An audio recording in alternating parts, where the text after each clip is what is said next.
Good evening, night owls, and welcome to Whisper Crowley. Tonight, I will guide you into a world of darkness, hoping to help you relax and unwind.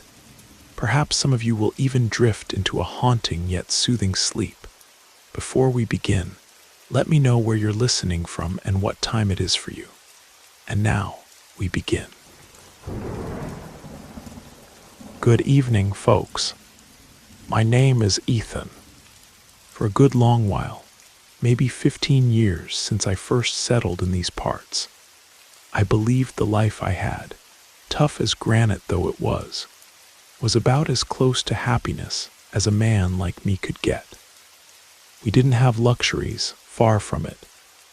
We lived in a simple, weathered cabin with rough-hewn pine boards that had turned silver with age, and a tin roof that would crackle like gunfire during the heat of summer.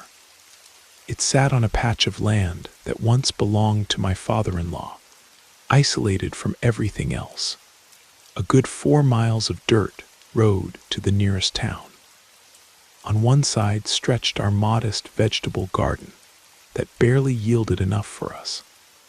On the other side stood those ancient pine trees, dark even in daylight, that crawled down the hillside and died near that ice-cold creek where we collected water and washed our clothes. I remember those first years there, Sarah and I newlyweds, full of dreams. We'd laugh without a care while I patched up holes in the walls, and she'd try to coax some colorful wildflowers to grow near the kitchen window, though they stubbornly refused in that unyielding soil. That cabin was where I felt at home, safe.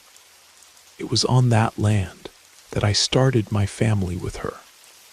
We had 3 children, our true wealth. Jack, our eldest, was a sharp kid with his 9, nearly 10 years. My eyes and ears around the place.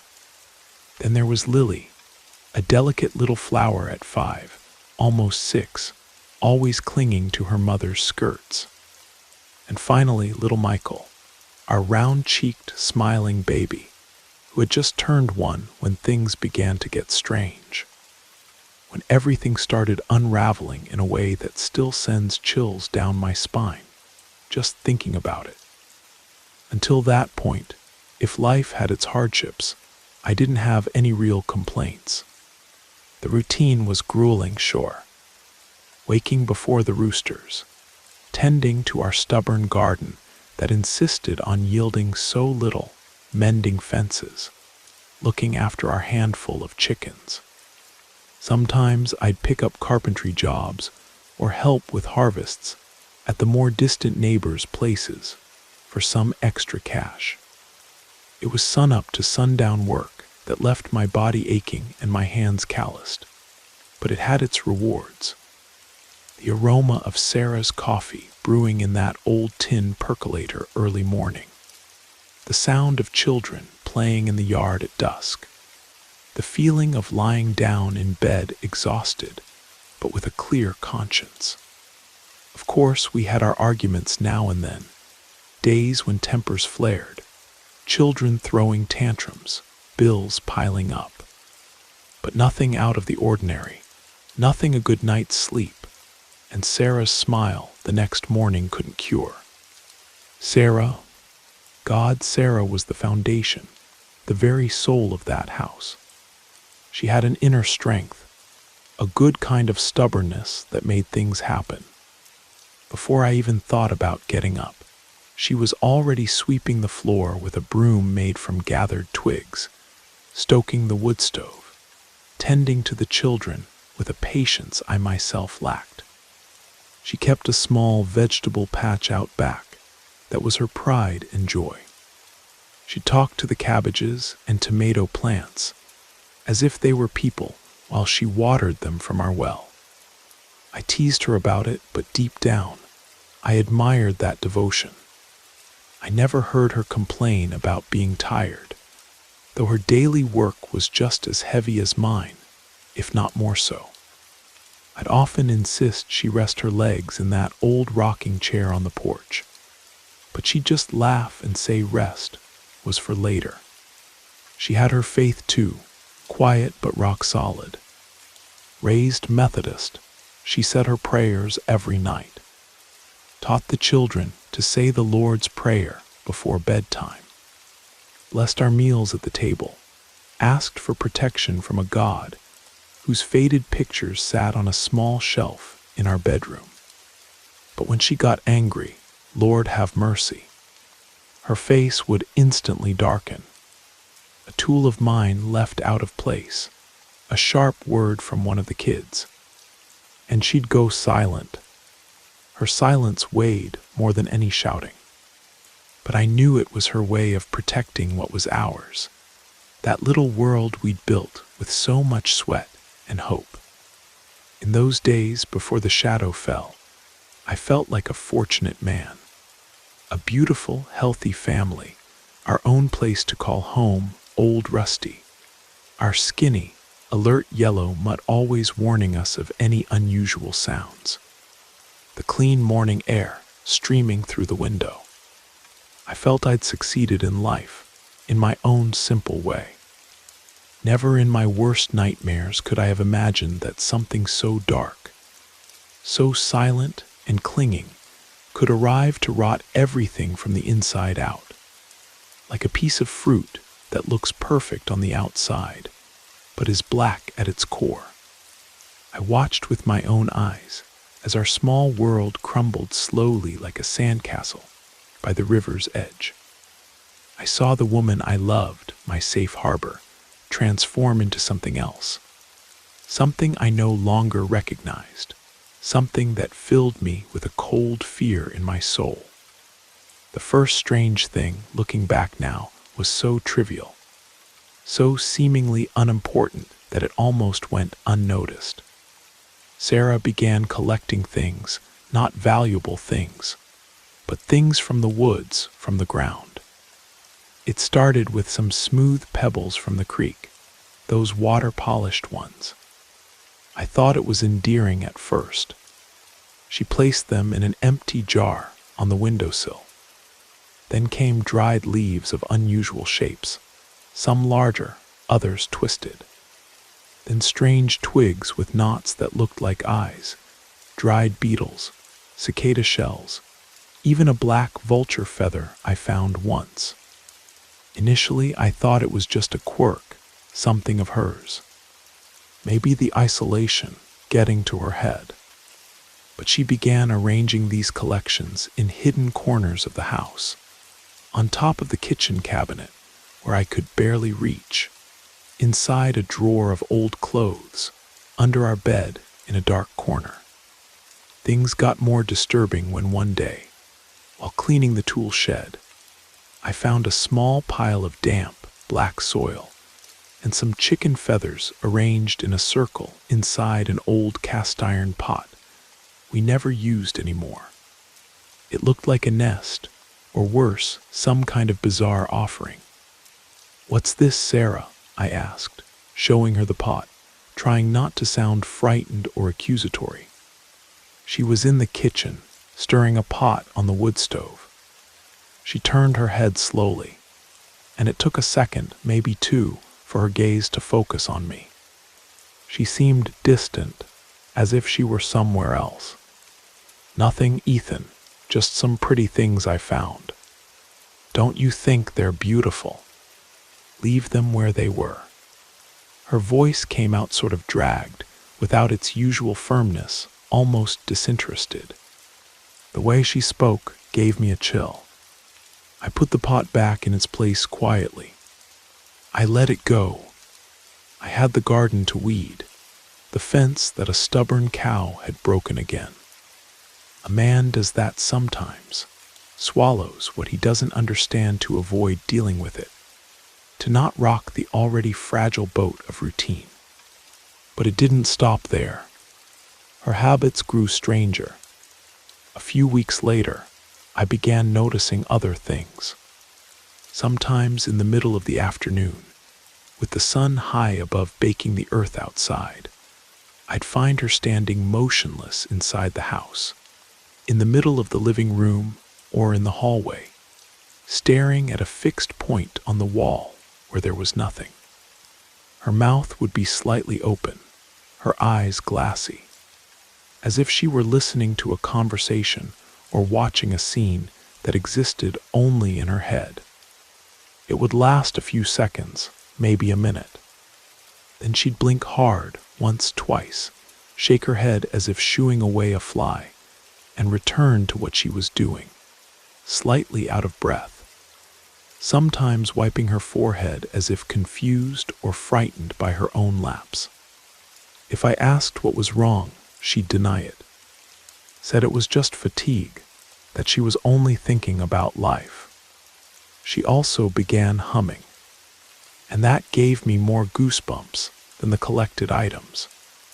These weren't the lullabies she always sang to Michael, nor the folk songs we'd listened to on our old battery-powered radio. It was a strange melody without lyrics, a low, monotonous, repetitive sound. One note up, two down, and it would continue like that in an odd lament, half sad, half empty of feeling. She'd hum softly while cooking, while hanging clothes on the line, while mending Jack's pants. She didn't seem aware she was doing it. When I asked what song that was, where she'd gotten it from, she'd stop immediately, turn red as if I'd caught her doing something wrong, and say it was nonsense in my head, that I was making it up, but I heard it. And Jack and Lily heard it too. One night I woke up in the early hours with a full bladder. I got up carefully so as not to wake anyone. The house was pitch black, only the weak light of the waning moon coming through a crack in the kitchen window. I went outside to the bushes near the house. When I came back, tiptoeing in, I saw a figure standing in the dark living room. My heart jumped. It was her standing right in the middle of the room, her back to me, as still as a statue. I thought she might be feeling ill, maybe sleepwalking. "Sarah, are you okay?" I called softly. She didn't answer. The silence in the house seemed to grow heavier. I stood frozen at the door, feeling a chill climb my spine. I took another cautious step into the room. That's when I noticed. She was swaying her body slowly, almost imperceptibly, back and forth. And that humming, that soulless melody was there again, thin in the darkness. I froze from head to toe. I called again, a little louder, my voice breaking. "Sarah, it's me, Ethan." She suddenly stopped swaying. She turned her head slowly over her shoulder. The movement was stiff, unnatural. In the darkness, I couldn't see her face clearly, just the silhouette against the faint light from the window. But I felt a shiver down my spine that wasn't from cold, it was pure fear. "Just thinking aloud," she murmured, her voice different, deeper. And without saying anything else, she went back to our bedroom, walking stiffly, not looking at me again. That night, sleep eluded me. I lay awake, tense, listening to her breathing beside me, which seemed normal. I expected at any moment she'd start humming again or get up, but she remained quiet, motionless. That's when I first clearly sensed a strange smell in the bedroom. A smell that didn't belong there. It wasn't sweat or dust or stored clothes. It was a strong, penetrating smell of damp earth after a heavy rain, of wet forest, of rotting leaves. But it was inside the bedroom. It seemed to come from her. I moved closer, pretending to adjust myself in bed, and the smell was stronger near her hair, her neck. It was a nauseating smell. The next morning, the smell had completely disappeared, but it would return treacherously, appearing and vanishing without warning in the days that followed, leaving me with a knotted stomach and the certainty that something was very wrong. Jack, my oldest son, had always been attached to me, enjoyed coming along to the fields, learning things. But he was also very close to his mother. He was always following her around, asking for hugs, stories. If I was going to fetch firewood, he'd ask to come along even while complaining about the wait. It seemed like he didn't want to stay near the house anymore, especially if Sarah was alone with him and his siblings. "What's up, son? You're like my shadow now. Don't you want to help your mother with the garden today?" I asked one day while sharpening my hunting knife on a stone, trying to make light of it. He lowered his eyes, kept kicking a small rock on the ground with the toe of his worn-out boot, took his time answering. "Mom's acting strange, Dad," he said softly, almost a whisper, looking around as if afraid she might hear. "Sometimes she just stands there staring at us, but it's like she doesn't really see us. Her eyes go still, and she sings that weird song that won't leave my head. It's scary. Yesterday she yelled at Lily, just because Lily spilled a little water on the floor. She screamed at her dad. Mom never screams like that. That gave me a lump in my throat. My boy, so young, already sensing and feeling fear toward his own mother. Knowing my son was feeling the same thing I was, that growing apprehension left me even more worried. I started paying more attention to everything. The house, once noisy with playful games, seemed quieter. But it wasn't a peaceful silence. It was a tense, heavy silence, like before a violent storm. Lily, who used to be the biggest chatterbox, was growing quieter, often sitting in a corner hugging an old rag doll, with a frightened look, jumping at any noise. Michael, who used to be all smiles, was crying more than usual. A deep, sorrowful cry that broke your heart, difficult to soothe, especially when darkness fell. He seemed to sense the thing in the air. One afternoon, I was returning from town. I had earned a little extra money for some boards I'd prepared for the general store owner.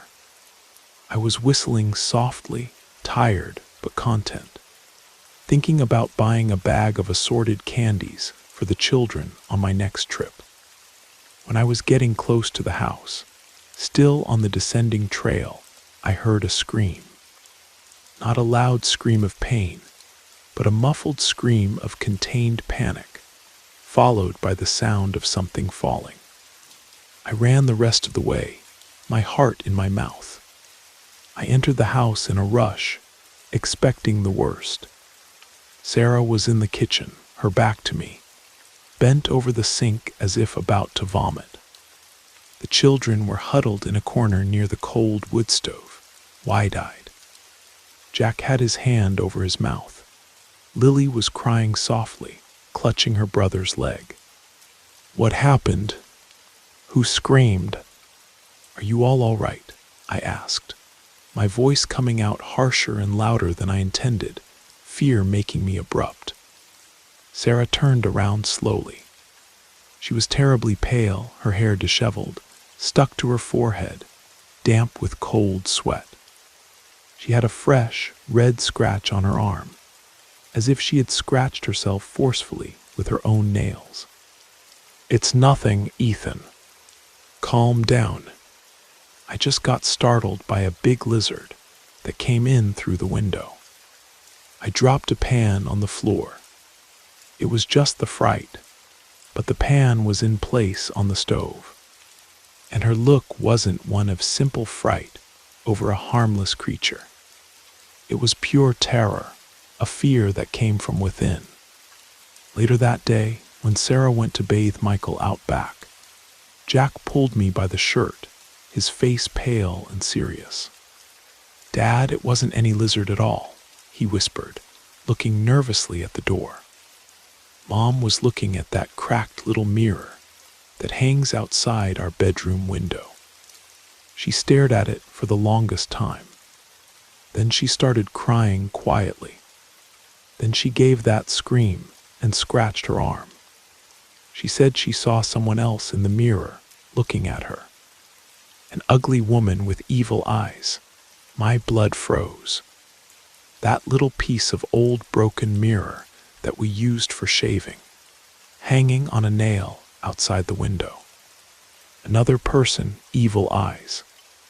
I tried to talk to Sarah that night after the children finally fell asleep, exhausted by their silent fear. She was sitting on the edge of our bed, hugging her knees, looking at the stained cement floor that seemed to suck in the little light from the kerosene lamp. "Sarah, my dear, what's really happening?" I sat beside her, trying to take her hand, but she pulled away. "Jack told me about the mirror today. You're not well, I can see that. Don't you want to go to the health clinic in town on Monday? We can wake up early, take the children, figure something out." She raised her head slowly. Her eyes seemed to have sunk into her face, surrounded by dark, deep circles that I hadn't noticed so clearly before. The skin was stretched over the bones of her face. "It won't help, Ethan." Her voice was a thread, weak, resigned. "It's not something doctors or medicine can fix. There's something here with me. Or maybe it's not with me. Maybe it's here." She made a vague gesture encompassing the room, the house. "I feel inside my head sometimes, a pressure, a buzzing, or..." She hesitated, swallowing hard, and glanced fleetingly at the dark window where the forest began. "I feel it out there, watching, waiting for what, Sarah? What are you feeling? Talk to me for God's sake." "I can't explain it right," she almost shouted, but her voice failed. It turned into a restrained sob. "I feel cold all the time, even in this heat. And this smell, this earth smell, it seems to come from me. Doesn't wash off even with soap. Sometimes when I'm alone, quiet, I feel someone breathing close to me on the back of my neck. I hear my name being called very softly, but there's nobody there. I see shapes in the corner of my eye, things moving where there's nothing to move. Today in the mirror, it wasn't me, Ethan. It looked similar, but it wasn't me. The eyes were just darkness, and that mouth smiled at me in a way she couldn't finish. She started crying, a quiet, desperate, weak cry. I held her tight, and this time she didn't pull away. She grabbed my shirt as if she were drowning. Her body was tense, rigid, and trembling slightly. She was cold despite the stuffy night air. And that smell of damp earth, of vegetable rot, was there again, faint but undeniable, emanating from her. I felt a deep, primal fear, a sensation that we were sinking into something dark and sticky, an invisible mud pulling us down, and I had no idea how to get us out of there. Going to town was easier said than done. It was a good 3 miles of walking on a rutted dirt road that turned into a muddy mess if it rained. With 3 small children, one of them a baby who weighed more each day. It took almost an hour and a half to get there and another hour and a half to return. And that's if we didn't stop much. We didn't have a car or even an old bicycle. The only transportation was a neighbor's wagon that passed by once a week to go to market. But you couldn't always count on that. And the health clinic was a dilapidated little room with half a dozen basic medicines. The doctor, a young man who seemed more frightened than the patients, only showed up twice a week, and we never knew the exact day or time. Arriving there, to find the door closed was common. And even if I found him, what would I say? My wife sees things in the mirror, smells like earth, collects dead beetles, and sings strange songs. They'd think I was crazy or making up stories, maybe even call the police thinking I was abusing her. The fear of judgment, of shame, paralyzed me as much as the fear of the unknown. The days that followed became heavier, grayer, even when the sun was shining. Sarah was wasting away before our eyes. She lost so much weight that her clothes hung loose on her body. Her skin turned pale, almost transparent over her bones, with bluish veins showing in her arms and neck. She barely ate. The little she put in her mouth she either spat out discreetly or said it tasted bad, like clay or metal. She spent most of her time sitting in a chair in the kitchen, staring at nothing, or lying in bed facing the wall. The moments of lucidity, those flashes of my Sarah from before, became increasingly rare and brief. In these fleeting moments, she would look at me with a mute desperation in her sunken eyes, a cry for help that came from a very deep and dark place where she seemed to be trapped and drowning. The nights became a silent hell. The children, sensing the tension and fear that hung in the house like a cold mist, absolutely refused to sleep in their room at the end of the hallway. Every night it was the same thing. They'd bring their thin mattresses and tattered blankets to the living room. They all slept huddled on the cold floor, as close as possible to the door of our bedroom, like a bunch of frightened chicks seeking protection. They said they heard noises in the ceiling, scratching or quick little steps, as if a strange animal were walking up there. Jack swore up and down that he saw a tall, thin shadow, a crooked man, slinking down the dark hallway when he got up in the middle of the night to go outside to pee. Lily started having horrible nightmares. She'd wake up crying, talking about ugly hands that wanted to grab her in the dark. Rusty, our dog who used to be brave and sleep peacefully in the yard, now spent the nights barking nonstop, a nervous bark, or growling low at the children's bedroom window, or at a specific corner of the porch where there was nothing, scratching at the kitchen door insistently, wanting to get in any way he could. I had to tie him up with a rope farther from the house, near the chicken coop, afraid that in his desperation he might attack someone or hurt himself. I also began to see and hear things more frequently. There was no more pretending, no more saying it was fatigue or imagination. They weren't clear visions like the one Sarah described, but quick shadows passing in the corner of my eye, especially inside the house. The uncomfortable and constant feeling of not being alone, even when I was working in the shed or weeding the garden. Doors creaking slowly without a draft. The latch on the bedroom window tapping lightly, as if someone were trying to open it from outside. One early morning, I woke up to a repeated, insistent noise. A tap, tap, tap that seemed to come from inside the wall of our bedroom. The very wall that faced the densest part of the forest. It sounded like a fingernail scratching wood or stone hitting brick. I got up slowly, cold sweat running down my back.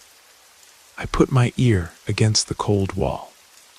The sound stopped immediately. I waited a minute too, nothing.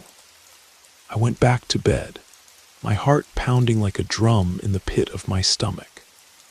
I had barely settled in, maybe 10 minutes later, maybe less, when the sound started again, more rhythmic, more insistent.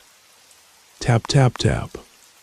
I was paralyzed with fear, eyes wide open in the darkness, hugging Sarah, who slept a heavy, strange sleep, almost a faint, oblivious to everything.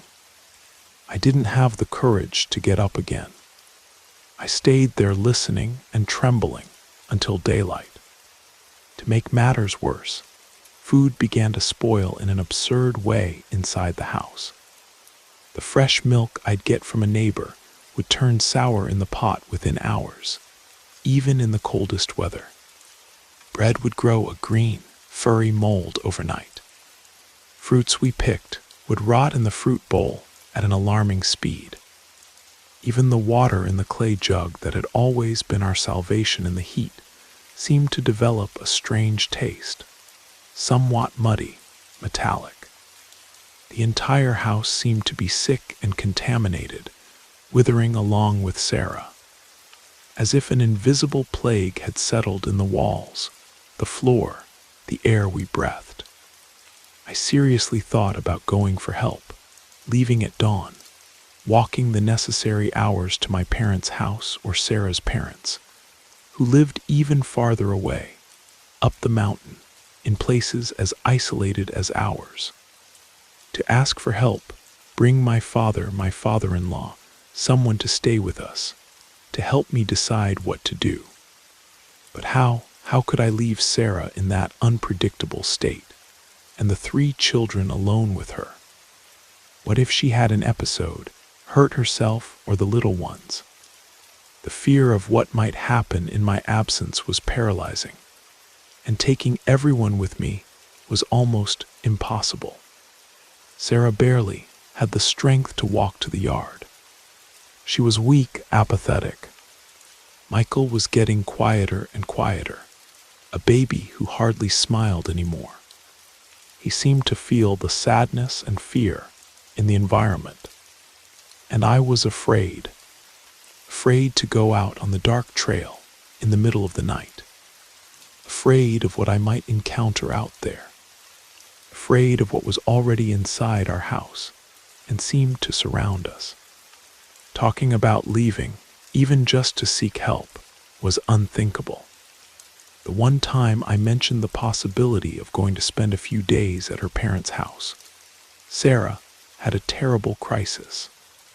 She started screaming that she wouldn't leave, that they wouldn't allow it, that something bad would happen on the road. She grabbed onto the table leg and refused to leave the kitchen. I felt like I was in a trap with no way out. One night, perhaps the worst of all, the last straw that overflowed the cup already full of fear and despair. We were all sleeping in the living room as had become the routine. The children on their thin mattresses near the door. Sarah and I on a slightly larger mattress more toward the corner. Fatigue overcame me in a way it hadn't for days. I blacked out. I was awakened with a start by a wrong silence. That heavy, dense silence that seems to scream louder than any noise. I opened my eyes. The darkness was almost total. The kerosene lamp must have gone out. My heart raced in my chest. I felt around. The children were there, huddled up, sleeping a restless sleep, mumbling quietly. I looked to the side where Sarah should have been empty. Her place on the mattress was cold. I sat up quickly, panic rising in my throat. I looked around in the dimness. The front door, which I was certain I had locked, was ajar, a crack of darkness inviting to the outside. My blood turned to ice. I grabbed my hunting knife, which I always kept leaning against the wall next to the door. It had become my constant companion, even inside our own home. I took a deep breath and went out slowly, on tiptoe. The night was cold, moonless, the cloudy sky hiding the stars. The silence outside was almost total, broken only by the persistent sound of crickets and the distant, but nervous and desperate barking of Rusty, where I had tied him up near the chicken coop. I walked across the swept yard, looking around, each shadow seeming like a crouching monster. I called softly, my voice choked by fear. "Sarah, where are you, woman?" Sarah, no response. just the echo of my own voice returning weakly. I walked slowly, instinctively toward the entrance to the forest that began about 60, 70 feet from the house.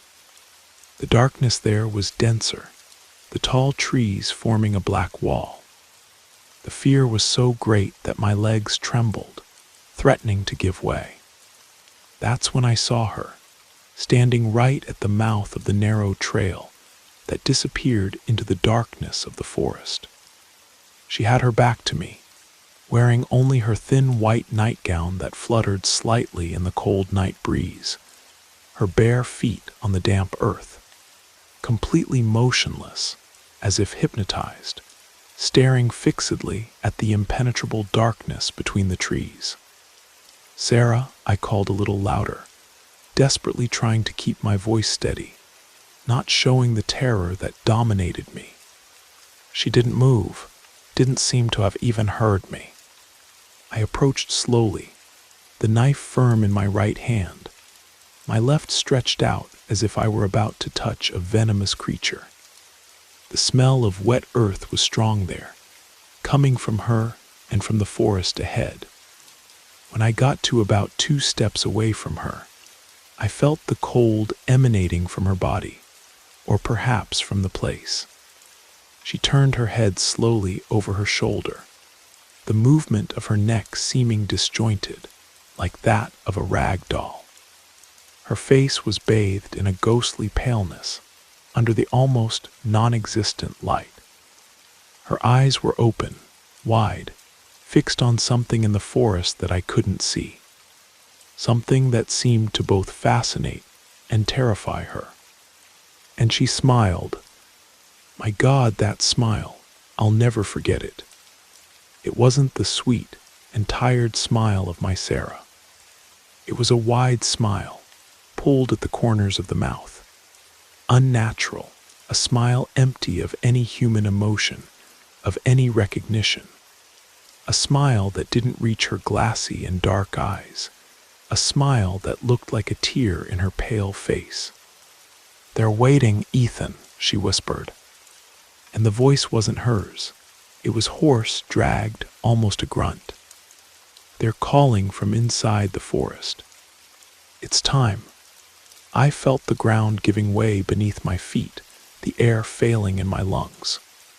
I grabbed her arm firmly. It was as cold as stone and stiff. "Let's go inside, Sarah. Now, for the love of God, let's get away from here." I tried to pull her back to the house, to the weak light of the threshold, but she resisted with an absurd strength, a strength that didn't belong to that thin and weakened body. She kept smiling that horrible smile, her eyes fixed on the darkness of the forest, her body tensed in the opposite direction. "Let me go, Ethan. I have to go. They promise." I didn't let her finish. I grabbed her by the waist with my other arm and pulled with all my might, almost dragging her across the yard. She began to struggle violently, trying to scratch me with her nails, to bite. She screamed things that made no sense, disconnected words, names I didn't know, mixed with that dreadful humming that now seemed louder, more mocking. I managed with difficulty to push her into the house and close the door, turning the lock with trembling hands. The children had woken up with the shouting and the noise of the struggle. They were crying loudly now, clutching each other in the corner of the room, their little faces contorted with terror. Sarah threw herself on the packed dirt floor, thrashing like a wounded animal, laughing and crying at the same time. Saliva running from the corner of her mouth, her eyes rolling back, showing the whites. At that moment, looking at the woman I loved in that deplorable, unrecognizable state, looking at my children huddled up, traumatized, feeling the cold of that presence that seemed to have come from the forest and entered with us, looking at the darkness outside that seemed to pulse and want to swallow our fragile little house. I knew it was over, our simple life, our meager happiness, our sanity. Everything had been swallowed by that thing, whatever it was. A disease of the soul, a curse of the land, a demon from the forest. The name didn't matter, it had won. I can't really say what happened after that night, how things really ended. My memory fails, stumbles, protects itself from the complete pain.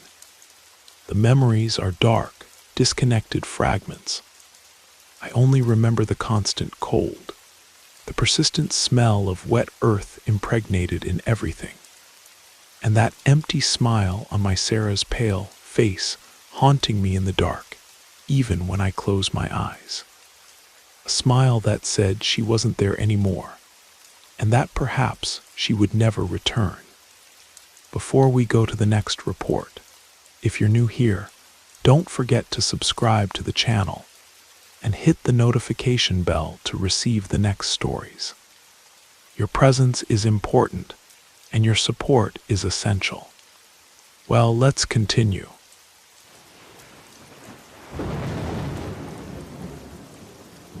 I hope you enjoyed the first story. If you did, don't forget to leave a like. But if I didn't do my job well, feel free to give it a thumbs down. Either way, drop a comment and let us know where you're listening from and what time it is for you. Now, let's continue. The road for folks who grew up with little has never been smooth asphalt. It's always been a dirt path through the wilderness, dodging stones and tripping over roots. Since I was a boy, I learned to fend for myself. I hauled lumber, unloaded trucks at the warehouse, painted houses. Whatever odd jobs would put a few dollars in my pocket and food on the table. The important thing was to keep your chin up, even when your body was begging for relief. That's how I ended up in River's Edge back in 2008, with nothing but dreams and the clothes on my back. This sprawling maze of abandoned factories and neglected neighborhoods is where my path crossed with Sarah's. We live in Floodplain Hollow. Funny to call it hollow, right? It's more like a jumble of houses, alleyways, and narrow passages, squeezed between the interstate and the marshlands. A place that city maps barely acknowledge, where mail carriers only come if they're feeling particularly generous, and the police only show up for raids. I arrived here knowing nobody. Found a corner in a wooden shack that leaked more inside than outside when it rained. Working for a cinder block here, a bag of cement there, I managed to build our little house, 2 rooms with unfinished walls, but it was our floor, our roof. Sarah appeared in my life unexpectedly. She came to live with her aunt on the street below. She was quiet, with eyes that seemed to look right through you. She had a different way of sensing the world. She wasn't one of those crystal ball fortune tellers or anything. It was more internal, a sensitivity that ran deep.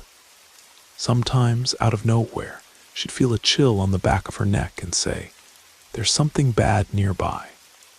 Or she'd wake up pale after a strange dream and warn me, "I dreamed of dirty water, Jake. Don't go anywhere unfamiliar today." At first, I thought it was strange, just a woman being superstitious. But time showed me there was something to it. Every so often, her warnings would prove true. A neighbor who got into an accident, a heavy rain that flooded the lower street exactly where she'd said to be careful. I learned to listen, to respect that intuition of hers, even if I didn't understand the logic. Our house was small, cramped, but Sarah had a gift for transforming any space into a home. On the windowsill, a pot of thriving basil kept mosquitoes away, and according to her, warded off jealousy.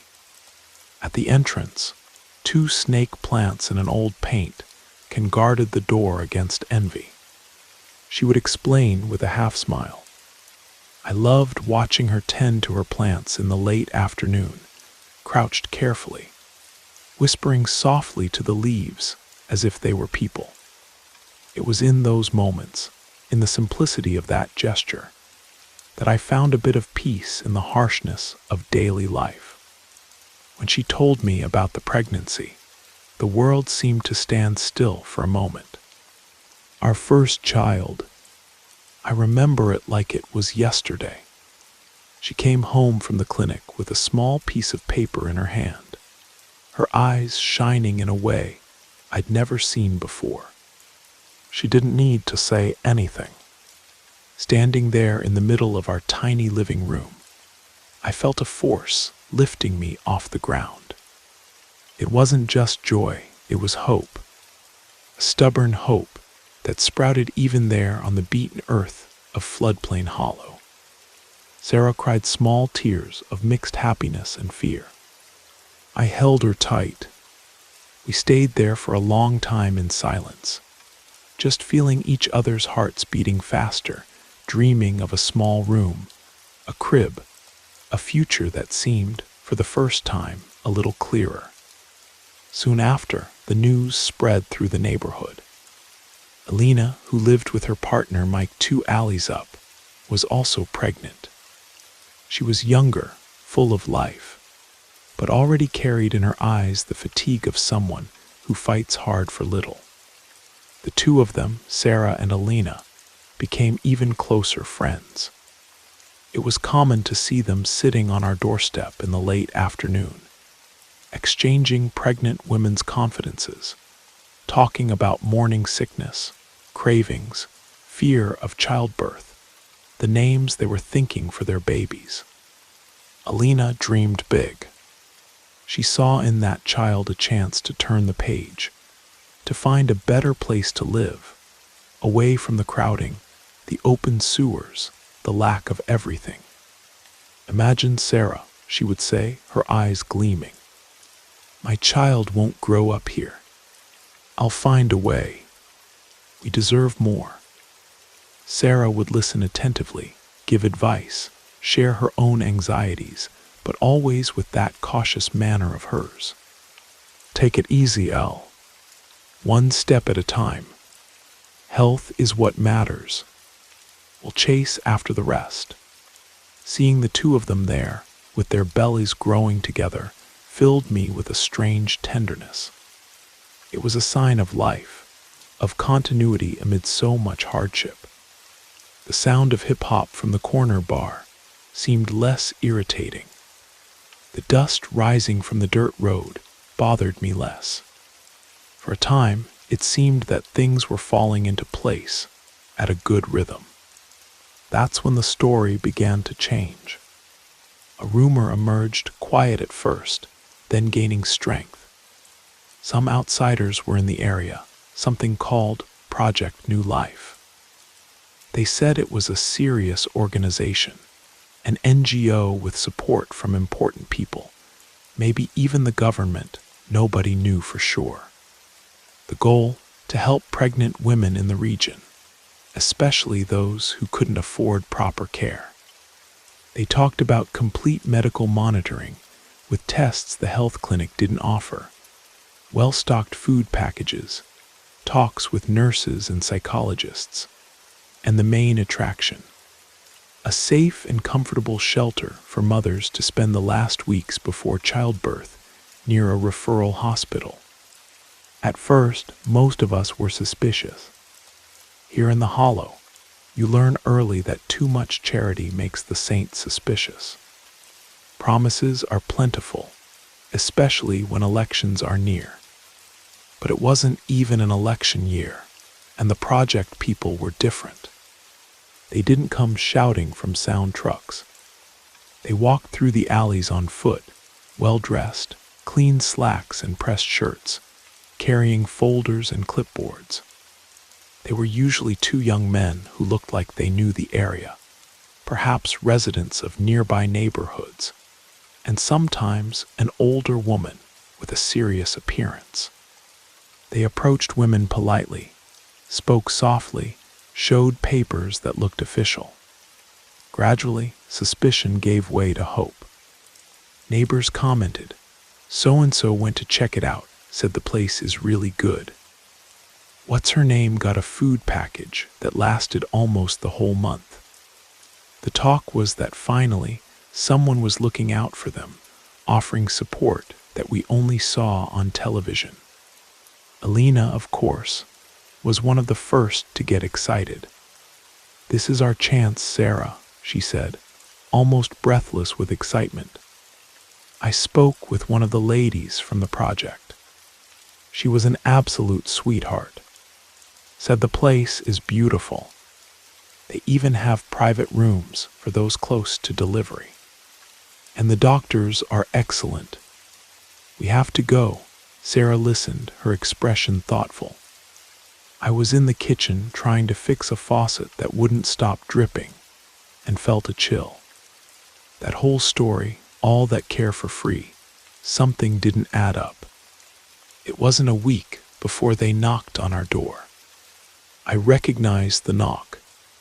It wasn't a neighbor asking for sugar. There were 3 of them. 2 young men I'd caught glimpses of in the street, easy smiles on their faces, and the older woman people had mentioned. She wore thin-rimmed glasses, impeccable gray hair tied in a bun, and a beige business suit. She had an air of authority, like someone who was there to evaluate, not to converse. One of the young men, the more talkative one, began the speech he must have known by heart. He talked about the project, the importance of prenatal care, the risks of childbirth without proper assistance. He described the support center as an oasis. Clean beds, balanced meals, 24-hour monitoring. He showed photos on a tablet. It seemed too good to be true. Sarah stood still in the doorway, her hand resting lightly on her belly. She listened to everything in silence. I approached, stood beside her, trying to decipher the expression of the woman with glasses. It was a cold, distant look that passed through us as if we were invisible. Numbers on a spreadsheet. "That's very kind of you," Sarah said, her voice sounding firmer than I expected. "But we're being monitored at the clinic. I appreciate the offer, but for now, we don't need it.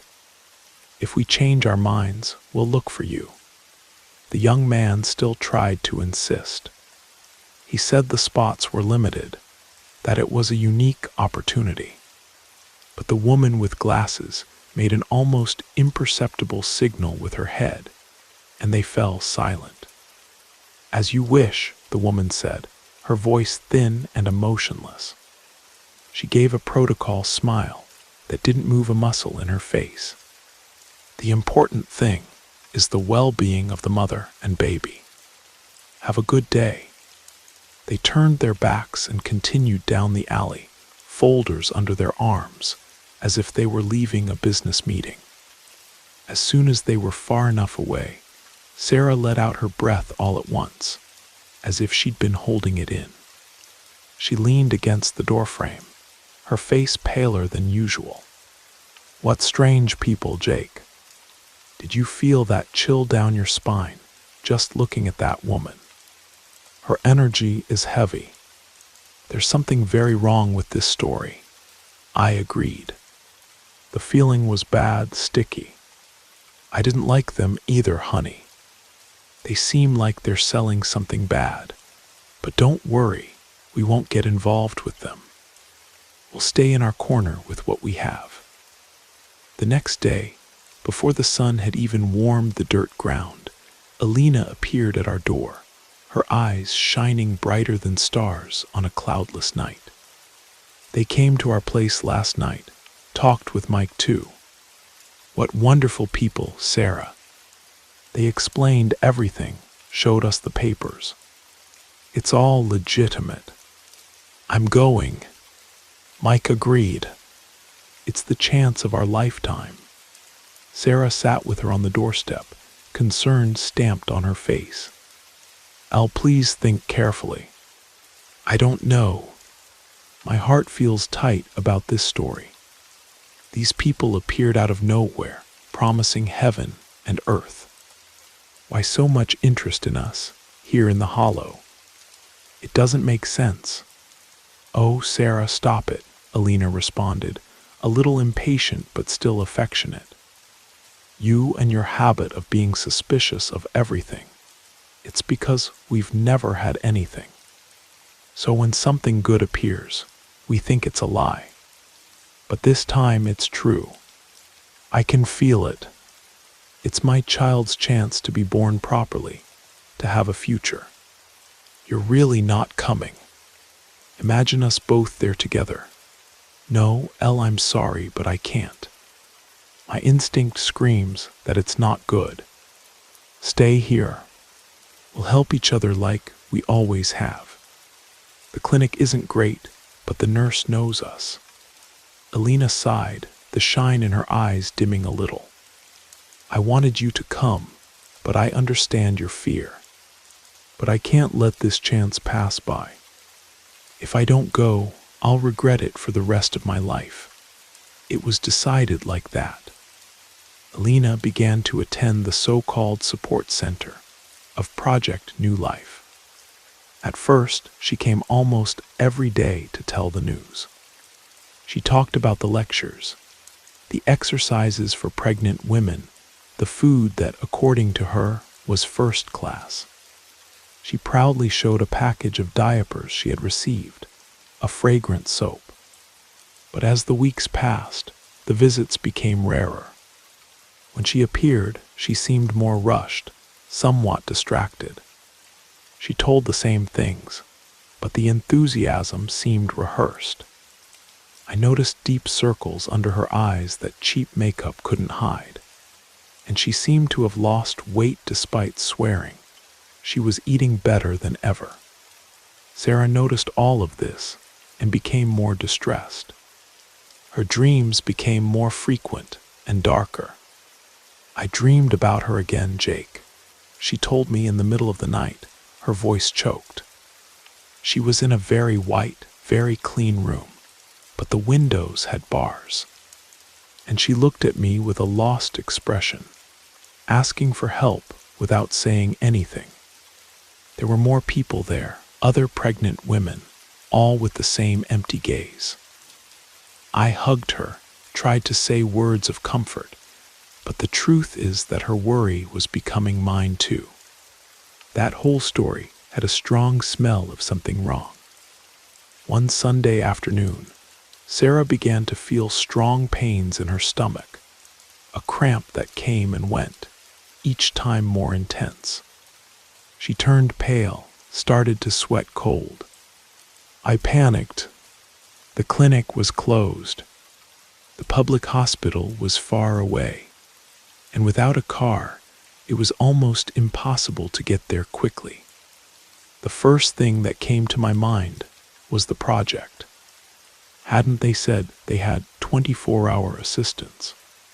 "Calm down, honey. I'll take you to the project center.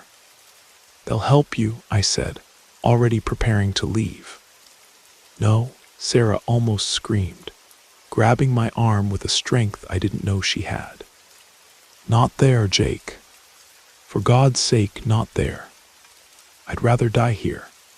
The panic in her eyes was so real, so deep, that it sent chills down my spine. I gave up immediately. I remembered Mrs. Johnson, an old woman in the hollow who was part midwife, part healer. I ran to her house. Mrs.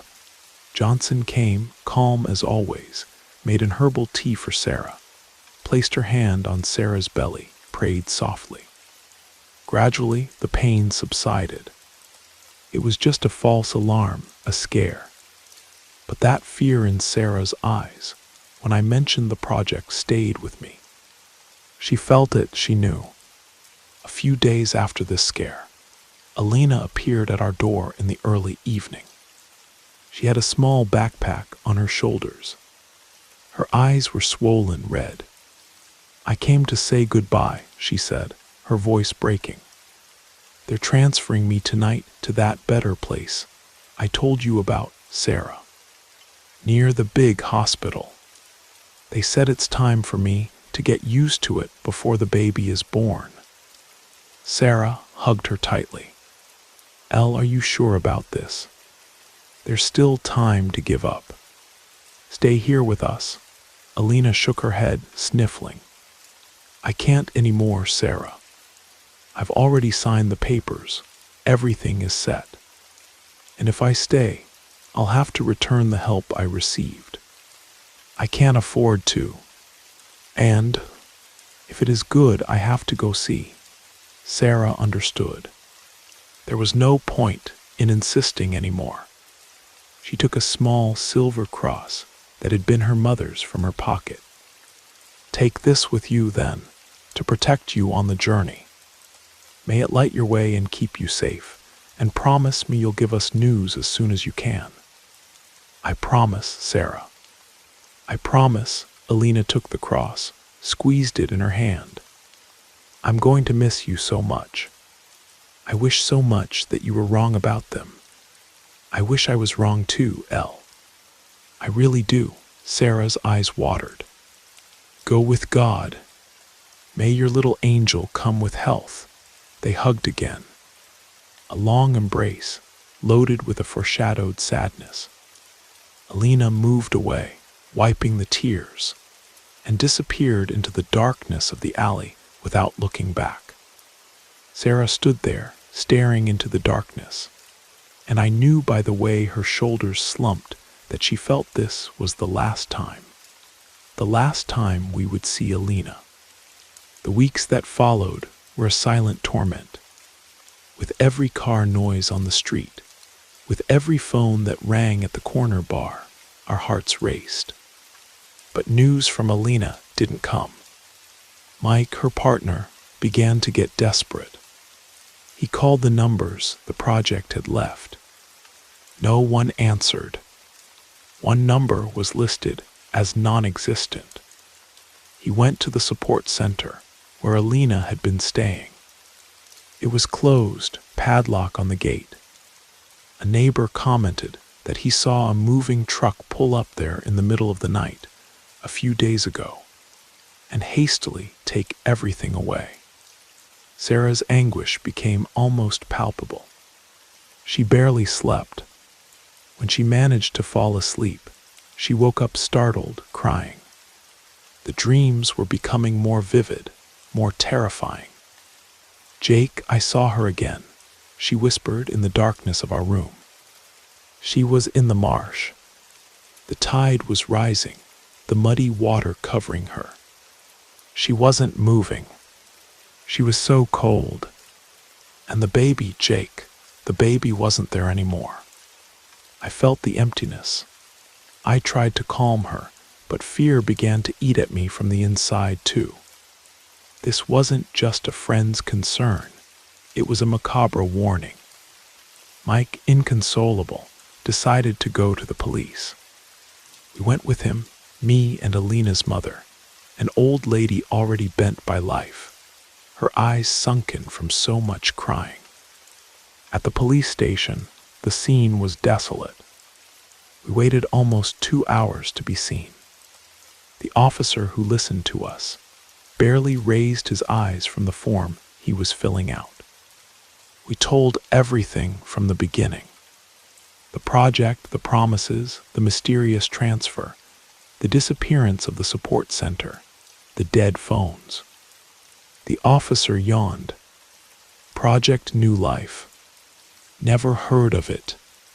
Got a tax ID, fixed address, full names of those responsible. We showed the crumpled pamphlets, the only documents we had. He looked at them with disdain. This doesn't prove anything. Could be a scam, happens every day. This girl here, he pointed to the photo of Alina that her mother was holding with trembling hands. She didn't have family elsewhere. A fight with her partner, debts. Sometimes they disappear on their own. You know how it is." Mike protested, his voice breaking with anger and pain. "They took her. They fooled us. She was pregnant. Look here, my friend." The officer raised his tone, patience clearly at an end. "We'll register the missing person report. But I'll be honest, the chance of finding her is minimal. The city is big, the world is bigger. There are a lot of swamps out there. Go home and wait. If anything comes up, we'll get in touch. But don't get your hopes up too high." We left the police station devastated. The indifference hurt more than a slap in the face. We were invisible. Alina's life, the child she was expecting, they weren't worth the effort of a serious investigation. We were just statistics, people from Floodplain Hollow, disposable. That night, Sarah's scream tore through the silence of the early morning. I ran to the bedroom. She was sitting on the bed, her body shaking, her eyes glazed over in the dark. "I saw it, Jake. I saw where they left her," she sobbed, clutching my arm tightly. "In the marsh, in that deeper part near the big roots, buried in the mud, only her head above, eyes open, lifeless, and her belly. My God.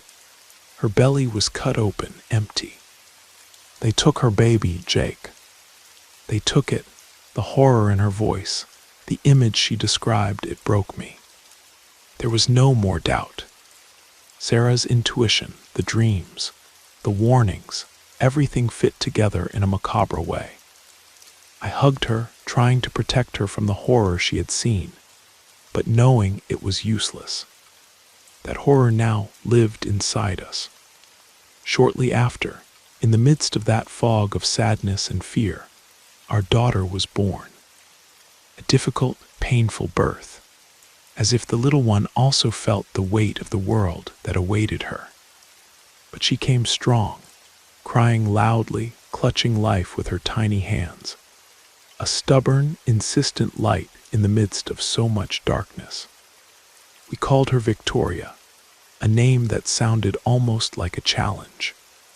The years have passed. Today, Victoria is almost 10 years old.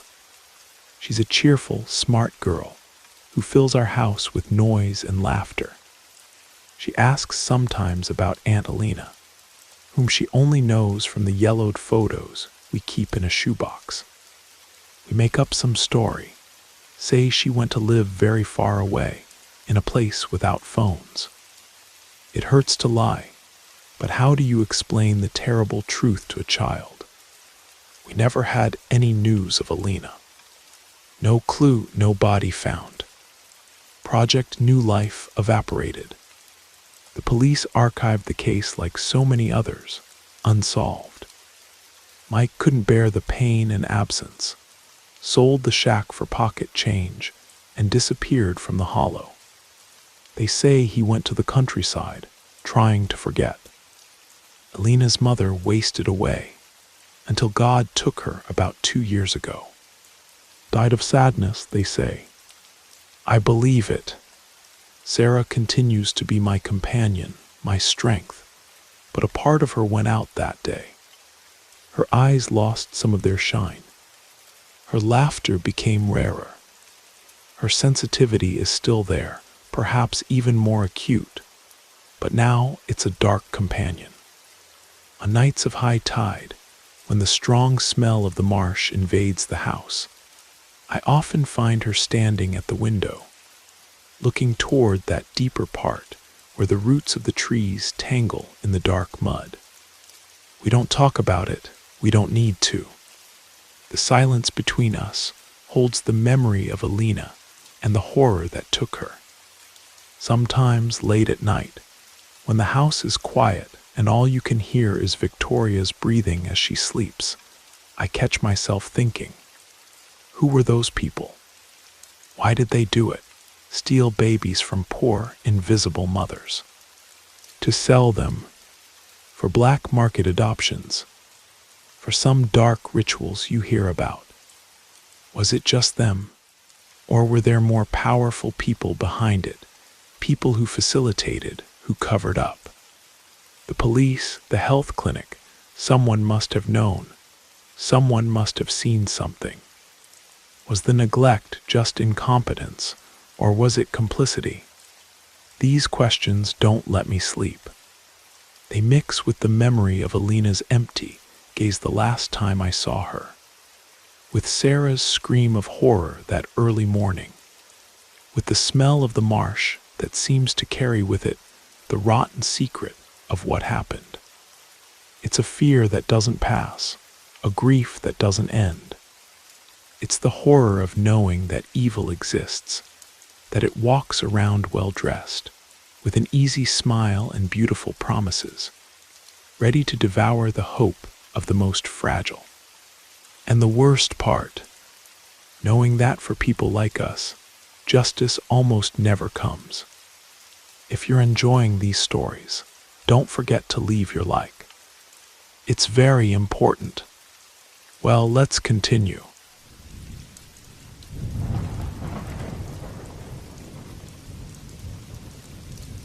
Good evening, everyone.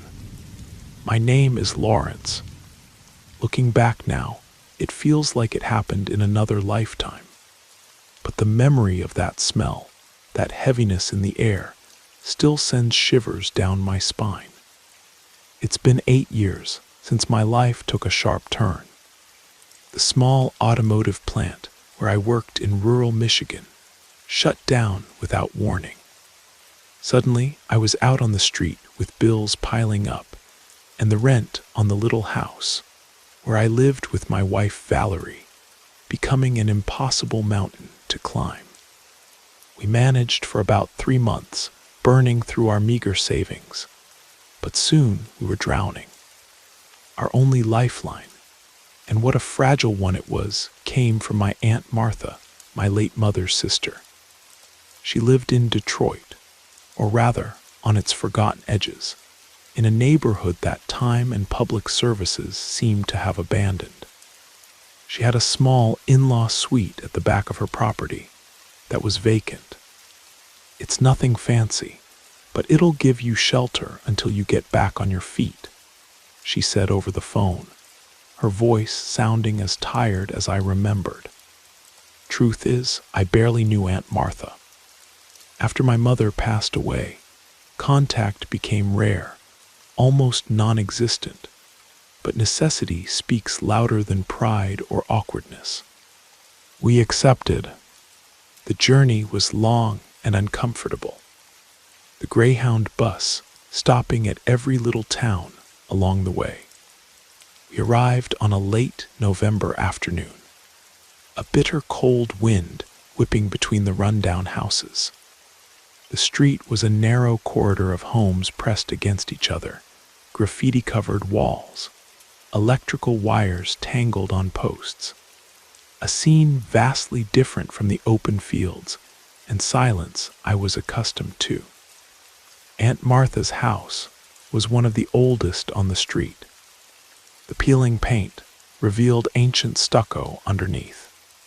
It had a small, rusty iron gate that creaked like a lament when we pushed it open. She waited for us at the kitchen door, a dish towel over her shoulder, her face marked by deep wrinkles, and an expression of someone who had given up smiling long ago. Since her husband, Uncle Charles, died in a construction accident about 13 years earlier, she seemed to have aged 30 years. The accident was one of those that cast a long shadow. Nobody in the family liked to talk about it. All we knew was that it had been gruesome, and that the company never provided the support they should have. "Come in, kids." "Was the trip okay?" she asked without much enthusiasm. Inside the main house, the air was stagnant with that persistent smell of mildew, mixed with old cooking grease and pine disinfectant. Dark antique furniture covered with yellowed crocheted doilies. A dark hallway led to the bedrooms and bathroom. At the back, a door opened to a laundry area, and just beyond that, the in-law suite. It was 2 small rooms with walls that once were white, now stained with dampness, especially in the corner where the asbestos ceiling seemed to have an old leak. The floor was worn concrete with several holes. A single bulb hanging from a wire poorly illuminated the space. The kitchen was a tiny alcove with a chipped sink and a minuscule space for a stove. The bathroom was equally cramped, with cheap tile coming loose in places. The bedroom window faced a damp alley between her house and the neighbor's fence, where sunlight was a rare visitor. It's simple, but it's clean. If you need anything, just call me in the front, Aunt Martha said, pointing with her chin toward the main house. We barely made eye contact. Lucas, my cousin and her only son, also lived there. 17 years old, skinny, pale, always with his long hair falling over his face and earbuds buried in his ears. He passed us in the hallway like a ghost, mumbled something that sounded like a hi, and locked himself in his room. We didn't see him again that day. The first night was terrible. The cold was bone-chilling. Even with the window closed, a smell of sewage seeped in from somewhere on the street. The noise was incessant. Motorcycles with broken mufflers, neighbors arguing, dogs barking their hearts out, loud rap music coming from somewhere nearby. And underneath all that, the sounds of Aunt Martha's house, shuffling footsteps in the corridor, the toilet flushing by itself, a constant creaking that seemed to come from within the walls. Valerie curled up next to me on the improvised bed. "What kind of place is this, Lawrence?" she whispered, her voice breaking. "It's okay, honey. It's just temporary. Soon we'll find jobs and get out of here," I said, trying to sound confident, but feeling a knot in my throat. The truth was, I felt like a failure, dragging my wife into this hole.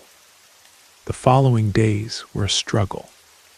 I'd leave early looking for any odd job, construction helper, loading cement bags, yard work. I'd return at the end of the day exhausted, dirty, often without having earned enough for the next day's food. Valerie, after much searching, found a few hours at a bakery nearby. She'd wake up before dawn, return in the mid-afternoon smelling of bread, with exhaustion etched on her face. We tried to make the in-law suite our own, cleaning everything, putting down an old rug we brought with us, hanging a few photos on the wall. But it was like trying to perfume a tomb. The smell of mildew and dampness always came back stronger after it rained. I started noticing strange things. Tools I'd leave in one corner would appear in another. The bathroom door, which didn't close properly, was sometimes wide open in the morning, other times jammed shut. Small things that I attributed to fatigue, to my own distraction. But a feeling of being watched, especially when I was alone there, began to take hold. A cold shiver that ran up my spine for no apparent reason. Interaction with Aunt Martha and Lucas was minimal and uncomfortable. She'd leave before sunrise for her cleaning jobs, return exhausted, barely speak, prepare her and her son's food, eat in silence watching some old soap opera on the small kitchen TV, and soon retire. Lucas was even more invisible. He only left his room to go to school or get food, always with his earbuds, eyes glued to his phone screen, ignoring our presence. Sometimes we'd hear muffled arguments between him and his mother, her voice rising in pitch, his responding with grunts. Then the heavy silence would return, denser than before. It was in this setting, about 5 months after our arrival, that Valerie discovered she was pregnant. Amid so much difficulty, it was an unexpected light. We hugged, cried, dreamed of a better future.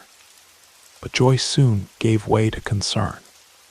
That stuffy, damp, noisy in-law suite was no place for a baby. And the atmosphere in the main house, I felt, wasn't healthy. There was a sadness there, a bitterness so deep it seemed to have taken root in the walls.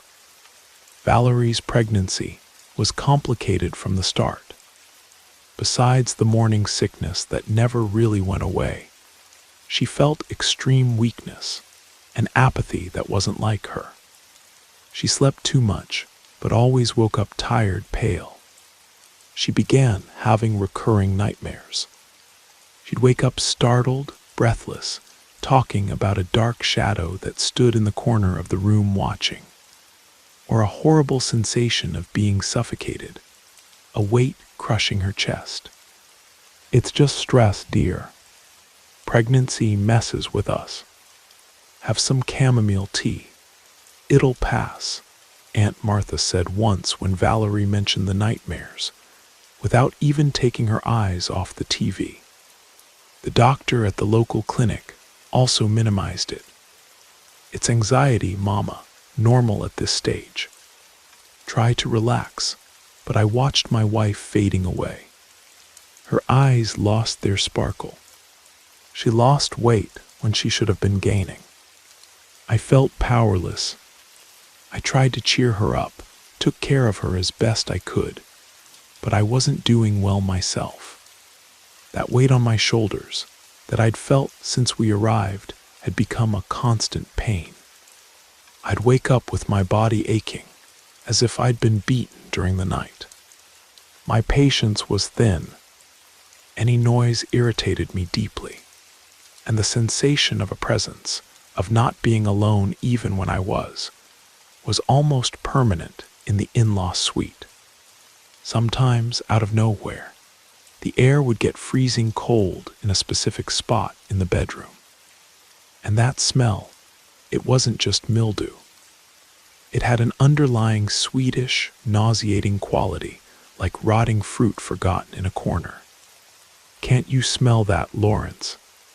It seems to be coming from the wall, Valerie asked again one night, sniffing the air with a grimace. Must be some dead animal in the attic, honey, or old plumbing. I'll try to check tomorrow, but I never found anything. The smell came and went without explanation. The fights between Aunt Martha and Lucas became more frequent, louder. We'd hear doors slamming hard, objects being thrown to the floor in the main house.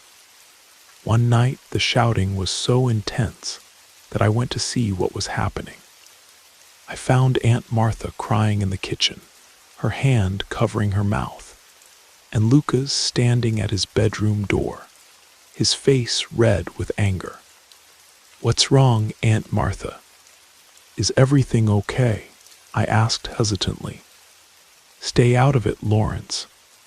This is our business," Lucas growled before slamming his bedroom door with a violence that made the wall shake. Aunt Martha just shook her head, wiping her tears with the back of her hand. "Go back there, son. It's nothing teenager stuff." But her eyes told a different story. They spoke of desperation, of infinite fatigue. Our daughter Brianna decided to come into the world at 7 months. It was a rush, a complicated delivery. Valerie was very weak, and Brianna, so small and fragile, went straight to the NICU.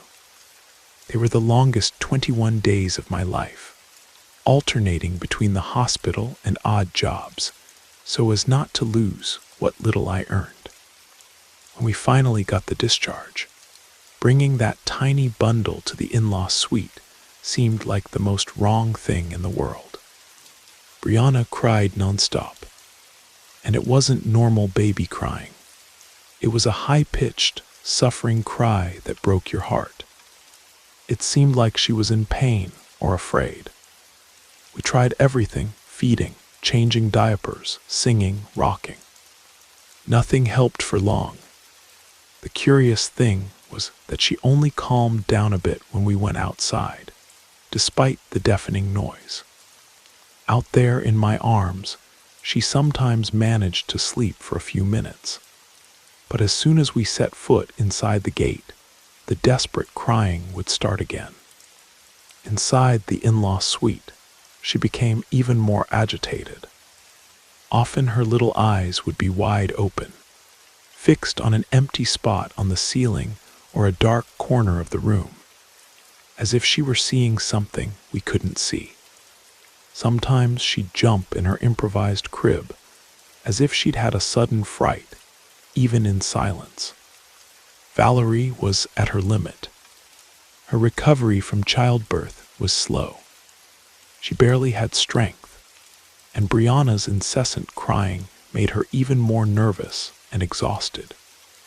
I felt physically and mentally drained. The body pains worsened, the headaches were daily. The feeling of oppression inside those 2 rooms was almost physical, as if the air was denser there. The night of the mobile was the turning point. I had managed to get Brianna to sleep after almost 3 hours of crying. I was falling asleep in the chair next to the crib when I heard a sharp crack followed by a soft tinkling. I opened my eyes and saw the cheap plastic mobile with colorful animals spinning slowly over the crib.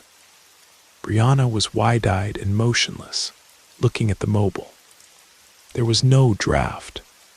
The window was closed, the door too. The mobile stopped spinning, but one of the little animals continued swinging for a while, as if someone had just touched it. I felt a chill run down my spine. Brianna let out a low moan, a sound of pure fear. I picked her up immediately.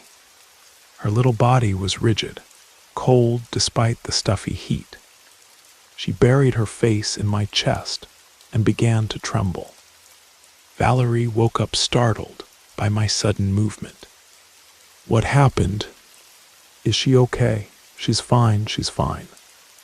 I think she had a nightmare," I lied again, cradling our daughter, feeling my own heart beating erratically. But I knew with an icy certainty that it hadn't been a nightmare. Something had touched that mobile. Something was there with us in that room. From there, the situation spiraled. We lived in a constant state of alert, exhausted, frightened. We started arguing over anything, the lack of sleep and fear undermining our relationship.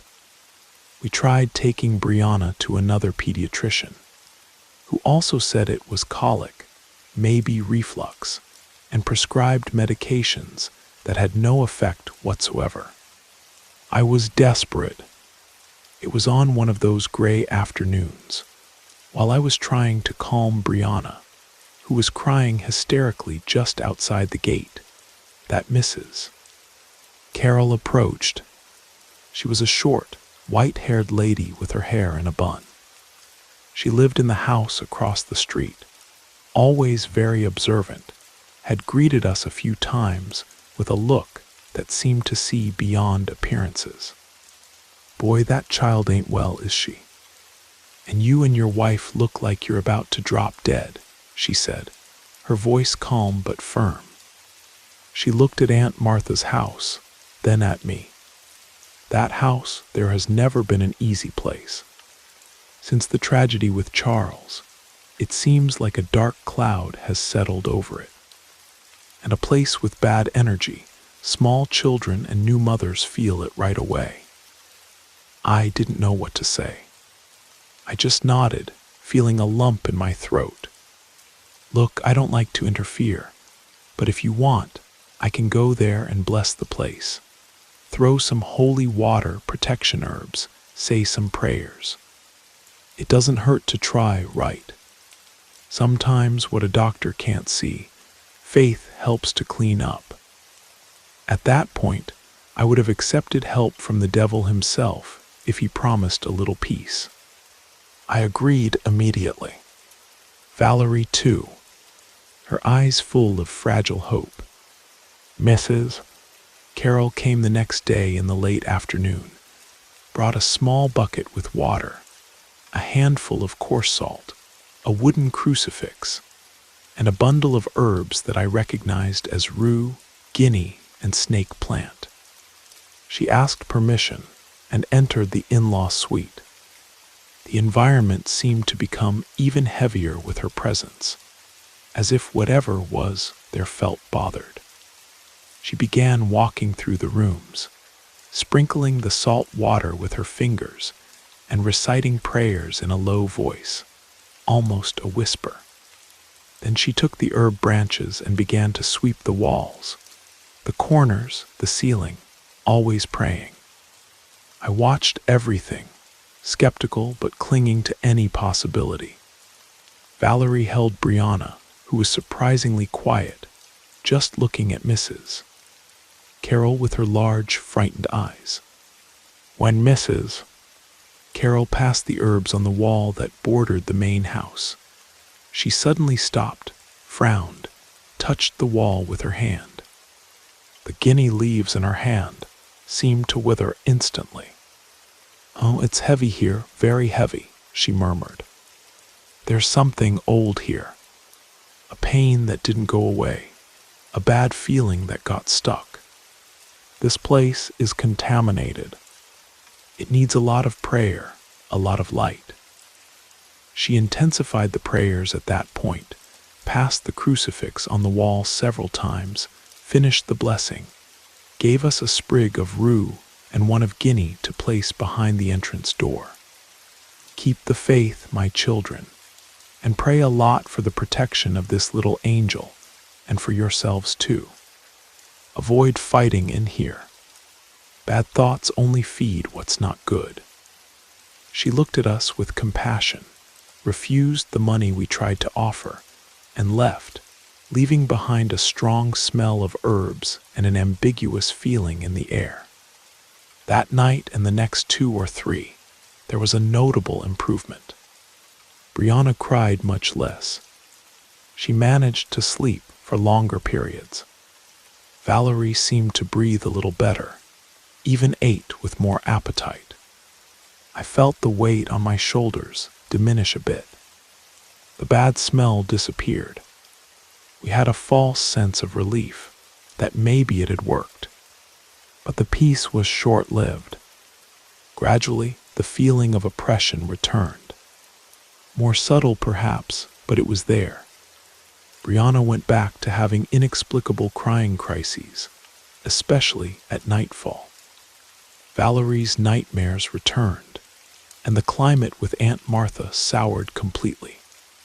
She barely addressed a word to us, looked at us sideways with an expression that mixed resentment and perhaps fear. We heard her arguing with Lucas about the nosy old woman who had come to do witchcraft in her house. It became clear that the blessing had somehow further disturbed the precarious balance of that place. It was the push we needed. I had to get my family out of there, whatever the cost. I intensified my job search, accepted any offer, and finally, about 2 weeks after Mrs. Carol's visit, luck smiled. I got a steady job with benefits at an auto repair shop downtown. The salary wasn't a fortune, but it was stable. With the first advance, we paid the deposit on a modest room, cleaner and airier, in a slightly better neighborhood further away. The move was done hastily on a Saturday morning. We packed our few belongings in cardboard boxes and bags. I called a cheap moving van. While we were loading our things, Aunt Martha stood at her kitchen door, watching in silence, arms crossed, her face locked in an impenetrable mask. She didn't offer help, didn't ask where we were going.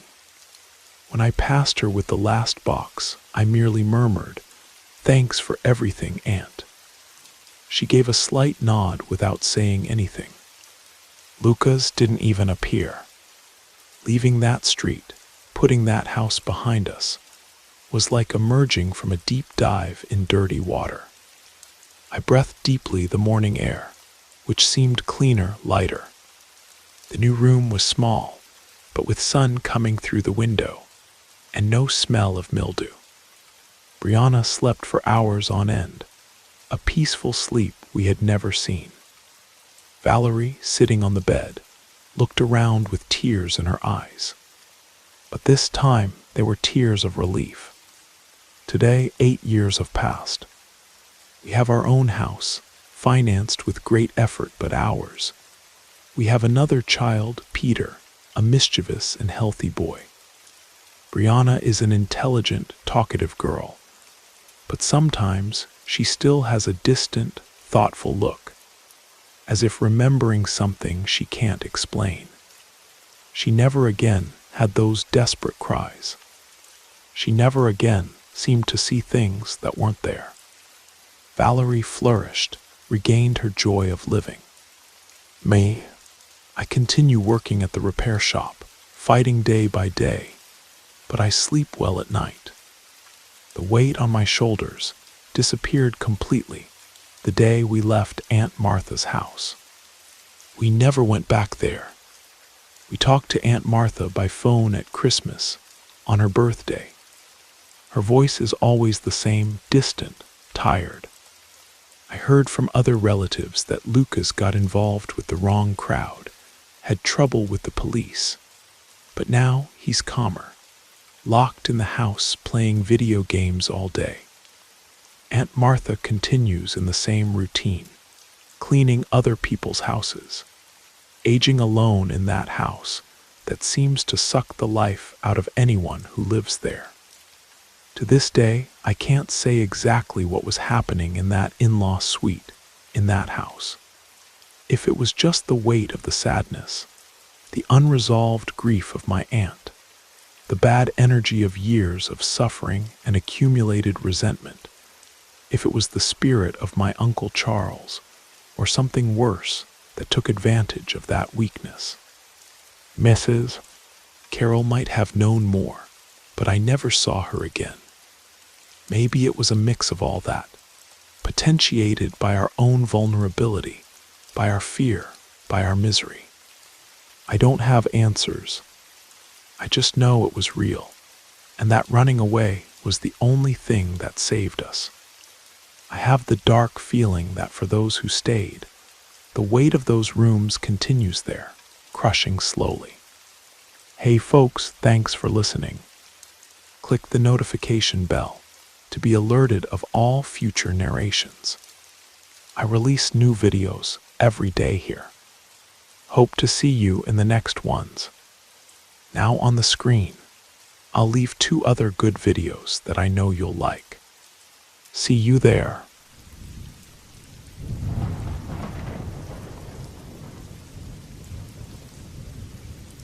You know those stories that stay buried in your mind for years, the ones you try desperately to forget, but that occasionally resurface as vividly as if they happened yesterday. Some experiences leave such a mark that no matter how much time passes, it's impossible to erase them. This is one of those stories. Good evening, listeners. I've finally gathered the courage to share an extremely disturbing and haunting experience I had several years ago. For a long time, I avoided talking about it because it still affects me deeply, but I believe it's worth telling. I prefer not to reveal my name, but I'm 48 years old now. At the time, I was 35. I'm originally from Ukraine and moved to Canada when I was in my 20s. After arriving, I spent years working various jobs, construction, restaurants, retail, until a friend told me about a position that offered significantly better pay. The work would be more demanding, but in a foreign country, there are rarely easy options. The job was at a historic inn on the outskirts of a small town in northern Ontario. It was a 4-story Victorian building that had been converted into a boutique hotel in the 1970s. They needed maintenance staff, and I applied immediately. Within 3 days, I was hired. The inn was far from luxurious. Despite its charming exterior, it showed unmistakable signs of age, creaking floorboards, peeling wallpaper in hidden corners, and that distinct musty smell that no amount of cleaning could eliminate. Initially, the routine was exhausting, but I gradually adapted. I became friendly with the other 2 maintenance workers and some of the housekeepers, many of whom were also immigrants. One winter night, I remember it was a Tuesday in late January. I was cleaning the hallway on the top floor. A blizzard raged outside, and the wind howled through the old windows. As usual, I followed my routine, sweeping first, then mopping, all while listening to music through my headphones. Suddenly, I noticed a young man emerging from his room, frantically gesturing and speaking to me. I removed my headphones and approached him. A moment later, a woman appeared in the doorway beside him. They were a young couple from Vancouver, and judging by their irritated expressions, they had clearly lost their patience. They explained that for the past hour, they'd been hearing persistent scratching and tapping sounds coming from the room next to theirs. They had already called out loudly, asking whoever was there to stop, but instead of ceasing, the noises only intensified. They described it as not just annoying, but deeply unsettling, almost methodical, like someone trying to communicate through the wall. I apologized on behalf of the inn and explained that I was only the maintenance worker, but I would inform the front desk immediately so they could address the situation. They thanked me, looking somewhat relieved, and returned to their room. I used the radio that staff carried to communicate and alerted the receptionist about the complaint. She asked for the room number, and when I provided it, I received an unexpected response. That room was supposed to be vacant. There were no registered guests there that night. I insisted, explaining that the couple was certain the noises were coming from that specific room. At that moment, the young man returned to the hallway and invited me into their room to hear for myself. The sounds were unmistakable, rhythmic scratching and tapping that clearly originated from the adjacent room, the same one that, according to the receptionist, should have been empty. I reported the situation again, and she requested that we wait for the security guard to investigate. The storm had made the night eerily quiet throughout the rest of the inn, with only a handful of occupied rooms, which made these mysterious sounds even more prominent. About 15 minutes later, the security guard arrived and unlocked the door with the master key. As we entered, we switched on the lights. The room appeared immaculate, as if no one had ever been there. The bed was perfectly made, the bathroom spotless, everything exactly as the housekeepers had left it. We thoroughly inspected the space, looking under the bed and inside the bathroom. Nothing seemed out of place until I opened the antique wardrobe in the corner. Something caught my attention, a large, vintage steamer trunk that seemed oddly positioned. I alerted the security guard, who pulled it out from the wardrobe. He mentioned it was surprisingly heavy. We carefully tilted it and began to open it. At that moment, I felt a profound sense of dread, a visceral feeling that I shouldn't be there. As the latch clicked open and we lifted the lid, I saw something I will never forget. Inside the trunk was a human torso, meticulously severed.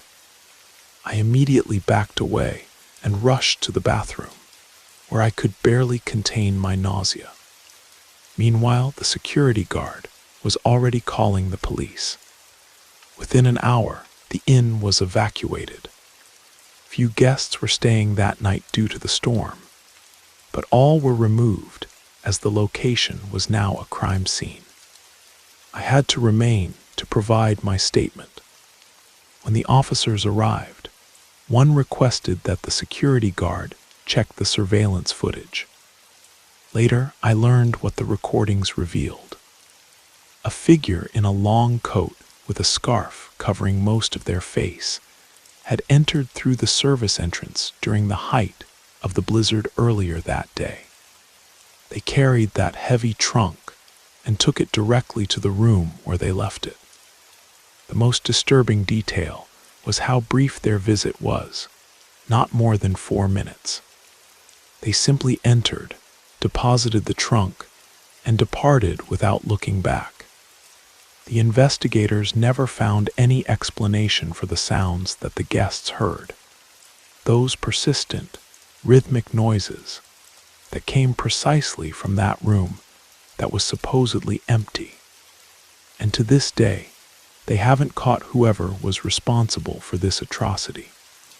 Yes, the victim was identified, a woman whose name I prefer not to disclose out of respect, but the rest of her remains were never found. What haunts me most is the possibility that the sounds heard that night were somehow her attempting to be found. I couldn't bear the thought of continuing to work there, and resigned shortly afterward. The inn is still operating today, though I've heard it changed ownership twice since then. I don't know if anyone there knows this story, or if they've preferred to bury it in the past. Just thinking that there are guests sleeping in that room, unaware of what happened within those walls, sends chills down my spine. Thank you for listening to my story. I've carried this burden alone for so long, and somehow sharing it with you tonight has lifted a small portion of its weight from my shoulders. Though I doubt I'll ever truly forget the scratching sounds from that empty room during the blizzard, or what we found inside that antique trunk.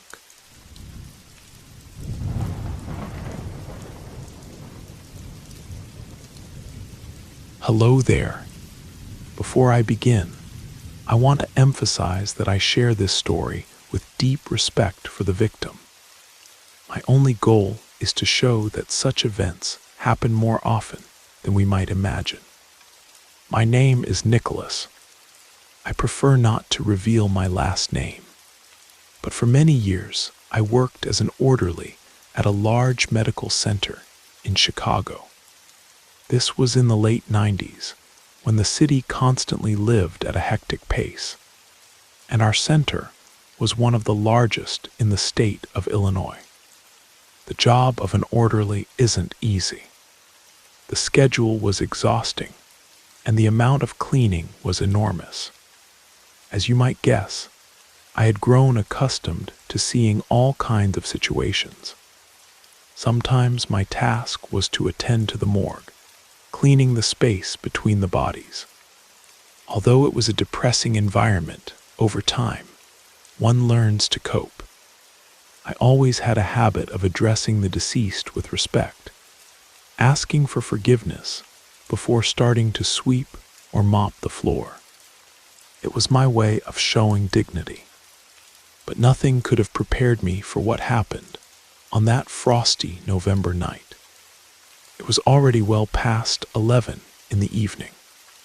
My night shift wasn't over yet, but I needed to dispose of all the trash accumulated during the day.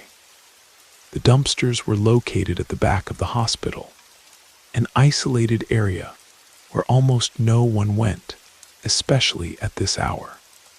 The lighting there was terrible. Only one lamp worked due to power fluctuations caused by the strong wind. I always carried a powerful flashlight with me because the light barely reached that corner. I was walking slowly, holding a heavy garbage bag, when an unexpected sound made me stop. It was a baby's cry. The sound seemed to come from the dumpsters, and at that moment, my body froze in terror. I imagined what I might find inside. My heart was racing. I dropped the garbage bag and, holding the flashlight firmly, carefully approached. Getting closer, I began searching for the source of the crying. There were 6 dumpsters there. I opened them one by one, but all I found were plastic bags and hospital waste. The sound continued, and at that moment I realized I would have to climb into the dumpsters to look for the baby. The thought of doing this alone terrified me, so I quickly ran back to the hospital for help. At the entrance, I alerted the first nurses and a security guard I met, and we all went out together to check the dumpsters. But when we arrived there, the crying had stopped. I was overcome with despair. What if, during the time I spent looking for help, the child had suffocated? Who knows how long it had been there already? With extreme caution, we began sifting through the garbage, determined to find the infant. That's when one of the nurses, Emily, who had recently joined our team, shouted, "Found it!" But something in her facial expression troubled me. It was a mixture of shock and frustration. We climbed out of the dumpsters and ran to her. Then we saw she was holding a baby, but the tiny body was bluish, with no signs of life. The shock was immediate. The nurses who were there quickly examined it and said the child had been dead for at least 12 hours. There was no possibility that it could have cried as I had described. At that moment, my mind went blank. I was absolutely certain of what I had heard. How else could I have known there was a baby there? But faced with what I was seeing, I simply couldn't say anything. I stood motionless, trying to understand the impossible. They wrapped the baby in a blanket and carried it inside. There they confirmed that it had already been dead for 14 hours. The autopsy revealed that the cause of death was suffocation in the garbage. The case became even more tragic when, a week later, they identified the mother, a 17-year-old teenage girl who had given birth at the same medical center. As soon as she was discharged, it was she who had thrown the baby in the dumpsters. I never managed to convince the nurses that I really heard that cry. Some believed me, especially those who already had experience with things that are difficult to explain. I prefer to think that the baby wanted to be found, and somehow made its cry heard at the moment when I was there. And in case there's any doubt, there was no other baby that could have been responsible for that sound. That same night, they decided to empty all the dumpsters and thoroughly check if there were any more children. There weren't. He was the only one. At least that little angel was given a dignified burial. But what happened that night left a mark on me that I will never forget. Sometimes, when I pass by hospital dumpsters late at night, I feel like I hear that cry again, as if coming from another world. The weather that night suddenly changed. The wind died down, and the sky cleared of clouds. The next day, there was a report of a strange glow above our medical center, which was seen by several witnesses. Coincidence? Maybe. But after what I experienced, I no longer believe in simple coincidences. More than 20 years have passed, but I still wake up in the middle of the night thinking about that cry, and about the soul that knew no peace.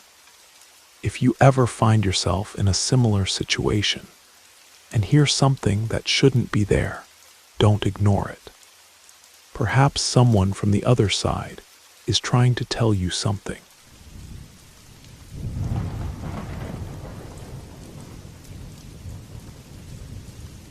Good evening, everyone. Tonight, I want to share a story that belonged to my grandfather, who is no longer with us. For over 25 years, he worked as a night watchman at an ancient lighthouse museum on the rocky shores of Maine.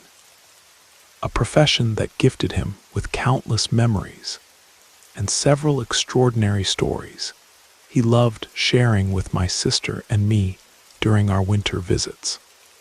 Grandpa always said, "The most important thing is to keep an open mind." Not everyone has the sensitivity or ability to see certain things, but that doesn't mean they aren't happening all around us. So, I want to share this story exactly as he would have told it, in first person. I hope you'll enjoy it. My name is Robert, but everyone calls me Bobby.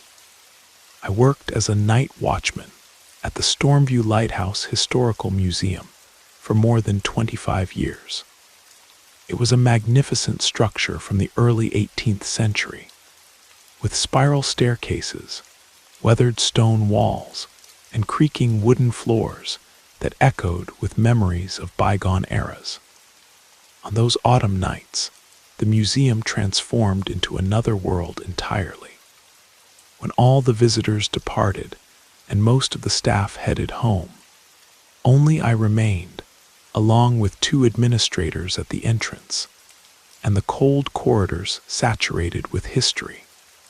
On one such night, when September rain lashed against the lighthouse windows, and I was finishing my rounds before closing, a family entered the museum. This was unusual, as there were only 20 minutes left until closing time. There were 4 of them, a middle-aged couple, a boy about 7 or 8 years old, and a dignified woman who appeared to be the boy's grandmother. The couple immediately approached the administrator to arrange a private tour. The man looked distraught, his eyes puffy and red as though he'd been crying recently. Meanwhile, the boy and the elderly woman wandered around the lobby, holding hands. The child clutched an antique compass that resembled exhibits from our collection of 18th century maritime instruments. This scene touched me, the child playing with his grandmother, creating a moment of tenderness amid the parents' obvious grief. They sat on the wooden bench that faced the gallery of local sea captains' portraits, continuing their quiet game while the parents spoke with the administrator. I needed to complete my rounds, so I walked past them with my flashlight and radio. As I approached, I tried to greet the elderly woman with a nod, but she didn't respond. Instead, the boy smiled at me, his eyes shining with a strange understanding, unnatural for a child his age. Suddenly, without warning, the boy began to cry and stretched out his arms toward his grandmother, begging her to pick him up. But she, looking uncomfortable, only repeated that she couldn't. She tried to comfort him, but he cried louder and louder. His father returned, lifted the boy into his arms, and carried him away, even as he continued crying, calling for his grandmother.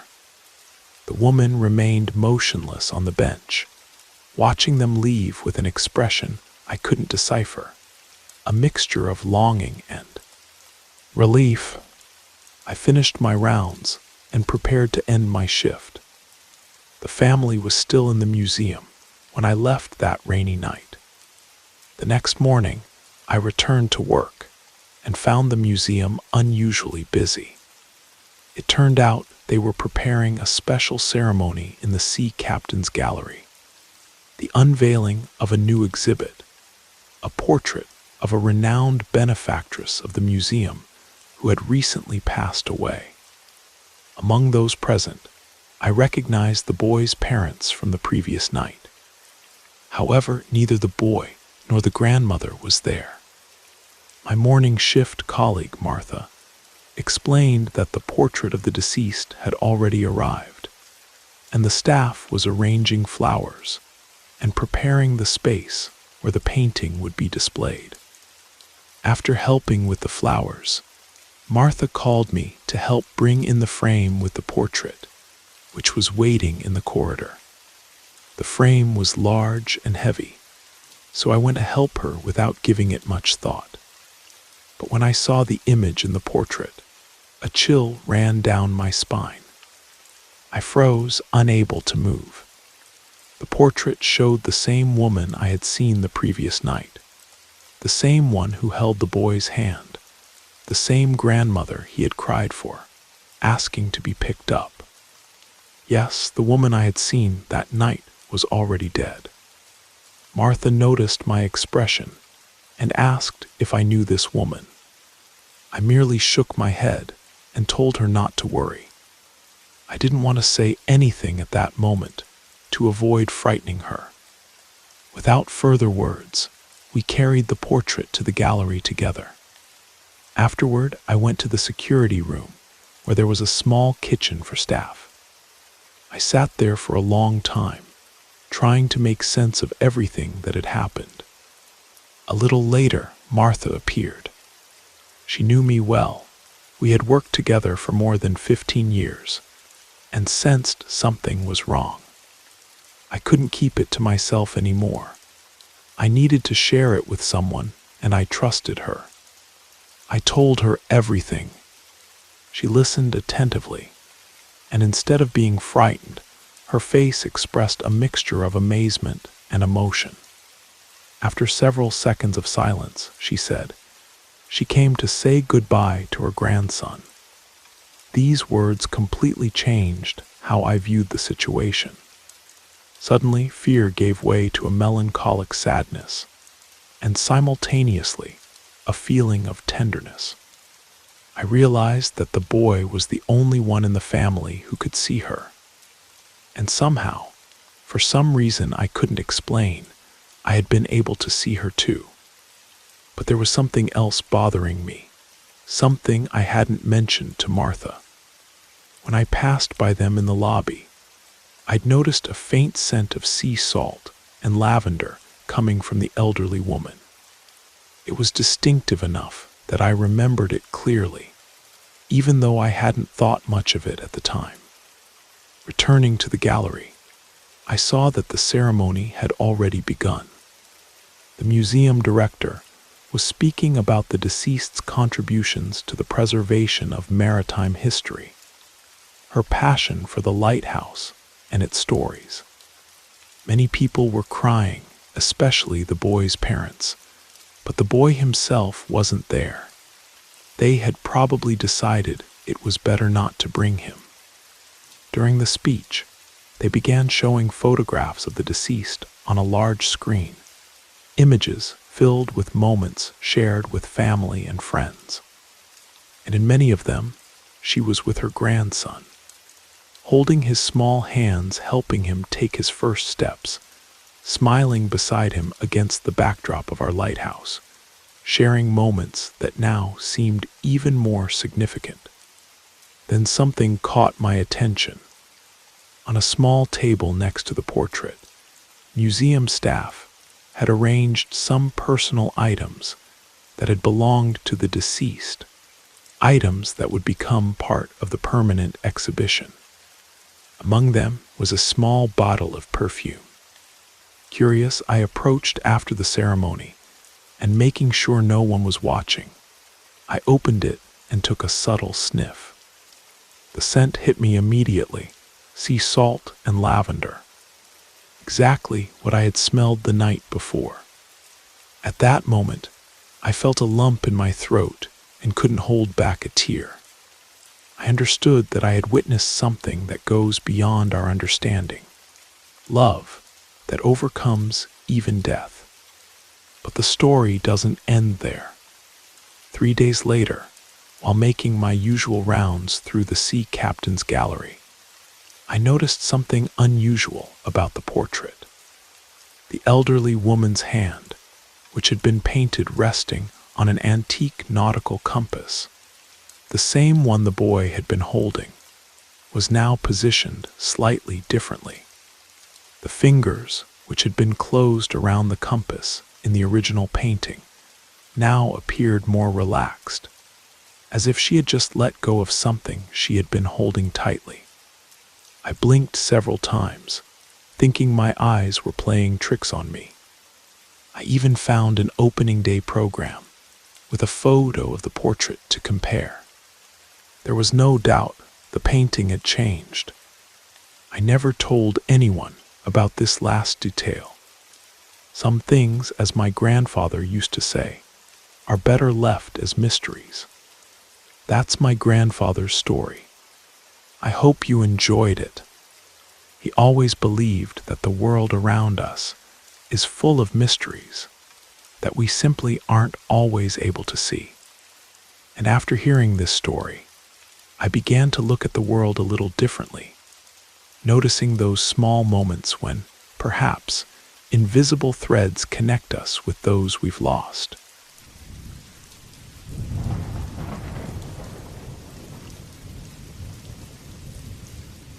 I worked as a night custodian at Westmore College for almost 7 years. The campus was beautiful in that old, New England way brick buildings with ivy, tall windows, and a history stretching back to the late 1800s. Most nights were exactly what you'd expect: quiet, routine, sometimes lonely.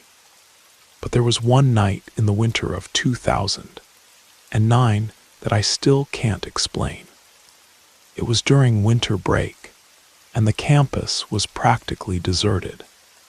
A heavy snow had fallen earlier, leaving the grounds blanketed in white, muffling all sound from the outside world. The old Harrington Hall, home to the philosophy and psychology departments, was my last building that night. I was finishing up the second-floor bathrooms, about to wrap up my shift around 2 in the morning, when I heard the distinct sound of a toilet flushing from the far end of the men's room. I paused, mop in hand. Strange, but maybe it was just old plumbing acting up. These buildings had their quirks, especially during winter. I continued working, but something felt different about the building that night. The familiar halls seemed longer, the shadows deeper. About 20 minutes later, as I was locking up one of the lecture halls, I caught movement at the edge of my vision, something dark shifting quickly between doorways down the corridor. Without hesitation, I walked toward it. 7 years on night shift teaches you to investigate rather than imagine. "Hello. Campus security will be doing rounds soon," I called out, my voice echoing off the empty walls. I checked each classroom methodically, flipping on lights, looking under desks. Nothing, no students pulling all-nighters, no faculty working late, no sign anyone had been there at all. I shrugged it off and headed back to my cart. Maybe it was just exhaustion playing tricks on me. I had picked up an extra shift that week, working 16 hours almost back to back. Passing by the bathroom again, I nearly jumped out of my skin when a tremendous bang erupted from inside, like someone had slammed one of the stall doors with incredible force. My heart pounded as I stood frozen in the hallway, and then unmistakably I heard another flush, followed by the sound of running water. Despite every instinct telling me to radio security, I pushed open the door. The bathroom was completely empty, all stall doors standing open. But what made my blood run cold was the small puddle of water on the floor. Not from any leak I could see, but perfectly centered in front of the middle sink. As I watched, stunned, the motion-activated faucet turned on by itself, ran for exactly 5 seconds, and shut off. For the rest of my shift, the air felt heavy, charged, like the moment before lightning strikes. I couldn't shake the feeling of being observed. The building had always been quiet, but this was different, a silence that seemed to be listening back. In the philosophy section of the building, the wall of portraits of distinguished former professors seemed to follow my movements. Twice I caught what looked like a reflection in the window that didn't match my position. The old analog clock in the main hallway had stopped at 12:17, though I distinctly remembered checking the time on it earlier. By 3:30, I was finished, practically running through my final checks. I gathered my things, shut off the main lights, and locked the building behind me, relief washing over me as I stepped into the cold night air. The snow had stopped, and the sky had cleared, leaving a bright 3/4 moon illuminating the campus with an eerie blue glow. As I trudged across the quad toward the staff parking lot, something made me turn back for one last look at Harrington Hall. My heart nearly stopped. There, in a third-floor window, a floor I hadn't even been on that night, stood a distinct human figure. Not just a shadow or trick of light, but a tall silhouette, perfectly still, looking down at me. I could make out what looked like old-fashioned clothes, perhaps a high-collared shirt or jacket. We stared at each other for what felt like minutes, but could only have been seconds. Then the figure raised one hand slowly, as if in greeting or warning, before melting away into the darkness. I didn't run to my car. I walked deliberately, keys gripped tightly in my hand. I told myself it was a security guard, a faculty member who had access I didn't know about, or maybe even another custodian from a different zone. But I knew better. The next day, my curiosity got the better of me. I asked my supervisor about the history of Harrington Hall and learned that the building had originally been the residence of the college's founder before being converted to classrooms. The third floor had once been his private study, where he was found dead at his desk one winter morning in 1902. I worked at Westmore for another 4 years after that night. I cleaned Harrington Hall hundreds more times, but I never again experienced anything like what happened that snowy evening, though I always finished that building well before 2 in the morning. And I never, under any circumstances, looked up at the third-floor windows on my way out.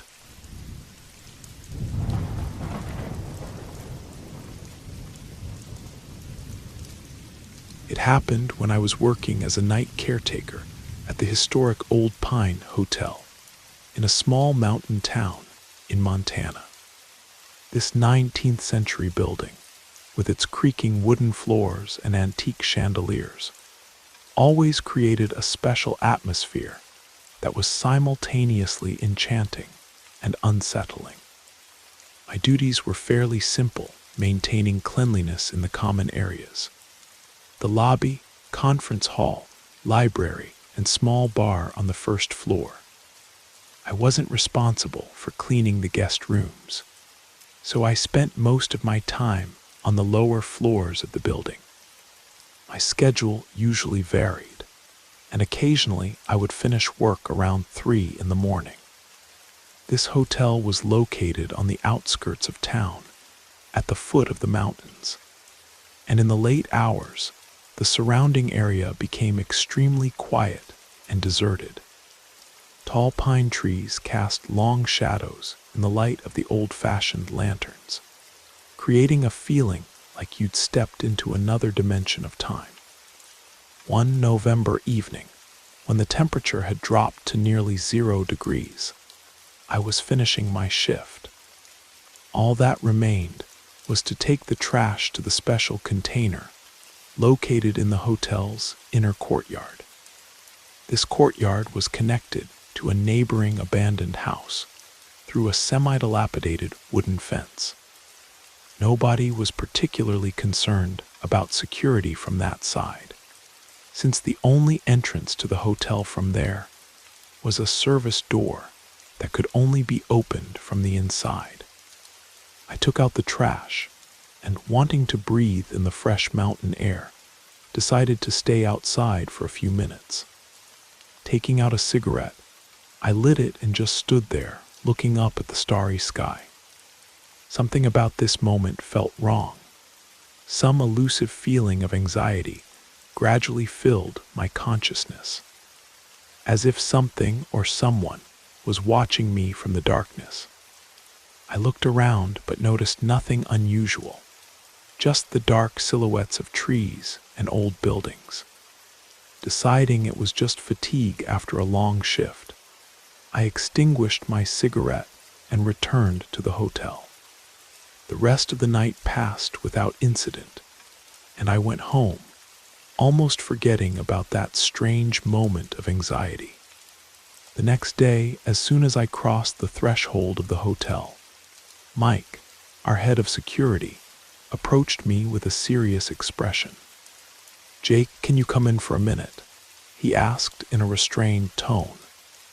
Not understanding what was happening, I followed him to the observation room, where the video surveillance system monitors were located. Mike sat down in front of one of the monitors and began reviewing recordings from the previous night. "Last night, I noticed something strange on the cameras, and I'd like you to take a look at it," he said, rewinding the recording to the moment when I went out to take out the trash. On the screen, I saw myself. There I am going out with a trash bag, throwing it in the container, lighting a cigarette, standing for a while admiring the night sky, and then turning to return to the hotel. And at that very moment, something appears from the darkest corner of the inner courtyard. Some tall, dark figure that quickly approaches me and stops literally a few steps behind. When I entered the hotel doors, the figure froze, and then, as if dissolved into the darkness, cold sweat broke out on my forehead. I hadn't seen this, hadn't heard it, hadn't physically felt it, but that inner feeling of anxiety, it had been trying to warn me. "Wait, that's not all," said Mike, fast-forwarding the recording. I expected the mysterious figure to leave the courtyard, pass by the camera, somehow climb over the fence, anything that would confirm it was a real person. But the recording showed that after I entered the hotel, nothing else moved in the courtyard. No trace of that figure.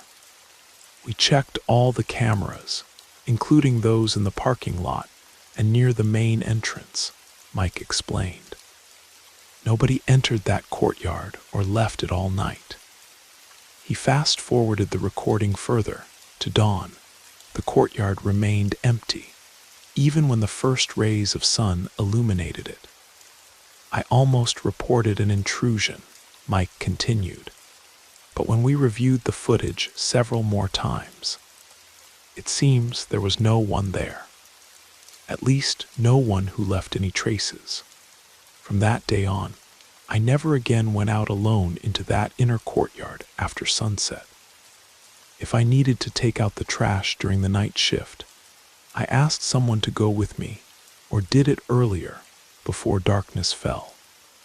5 years have passed, but I still can't forget that recording, and that dark figure that stood behind my back when I didn't even suspect it.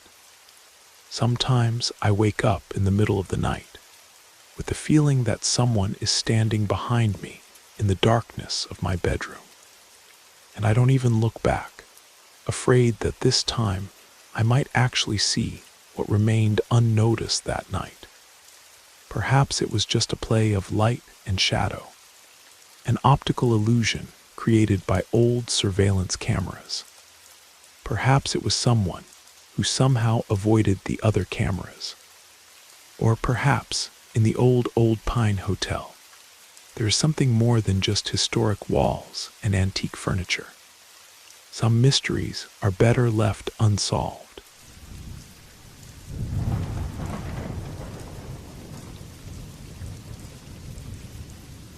It was my first week working at the New York Natural History Museum.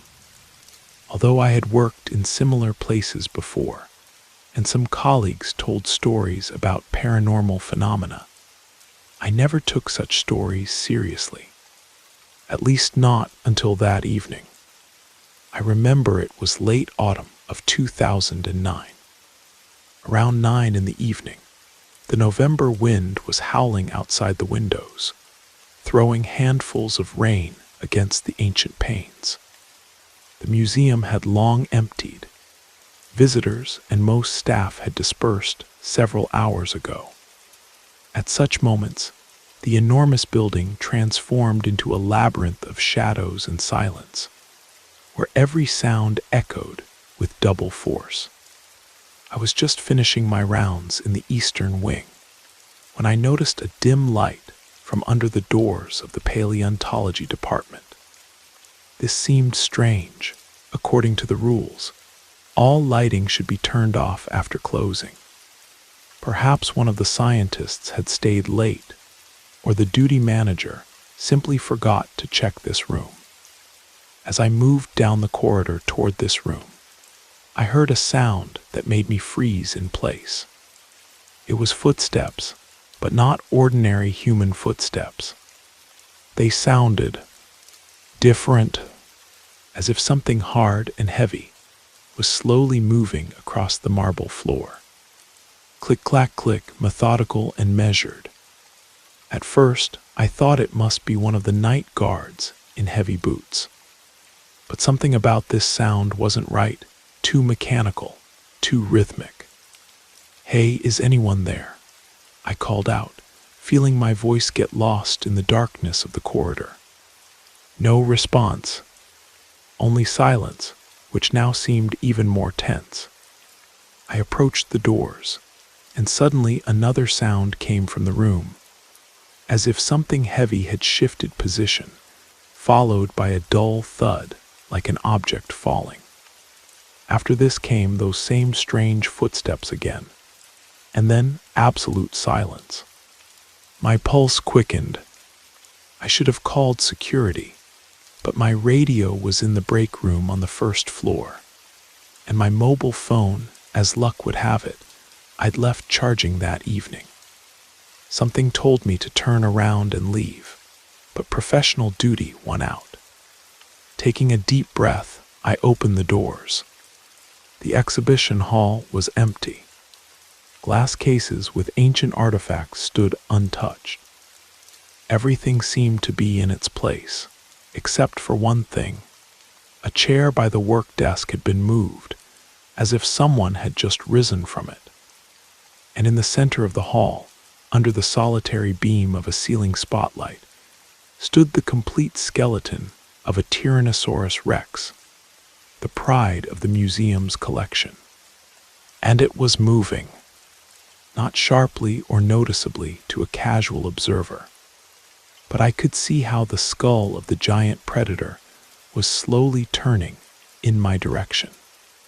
The bony jaws, filled with teeth as sharp as daggers, opened slightly, and the front limbs, those small funny appendages, seemed to twitch, as if trying to reach for me.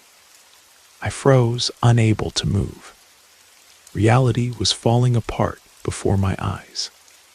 The skeleton, which should have been just a collection of ancient bones fixed on a metal frame, was moving as if some ghostly consciousness of a creature that had lived 65 million years ago remained within it.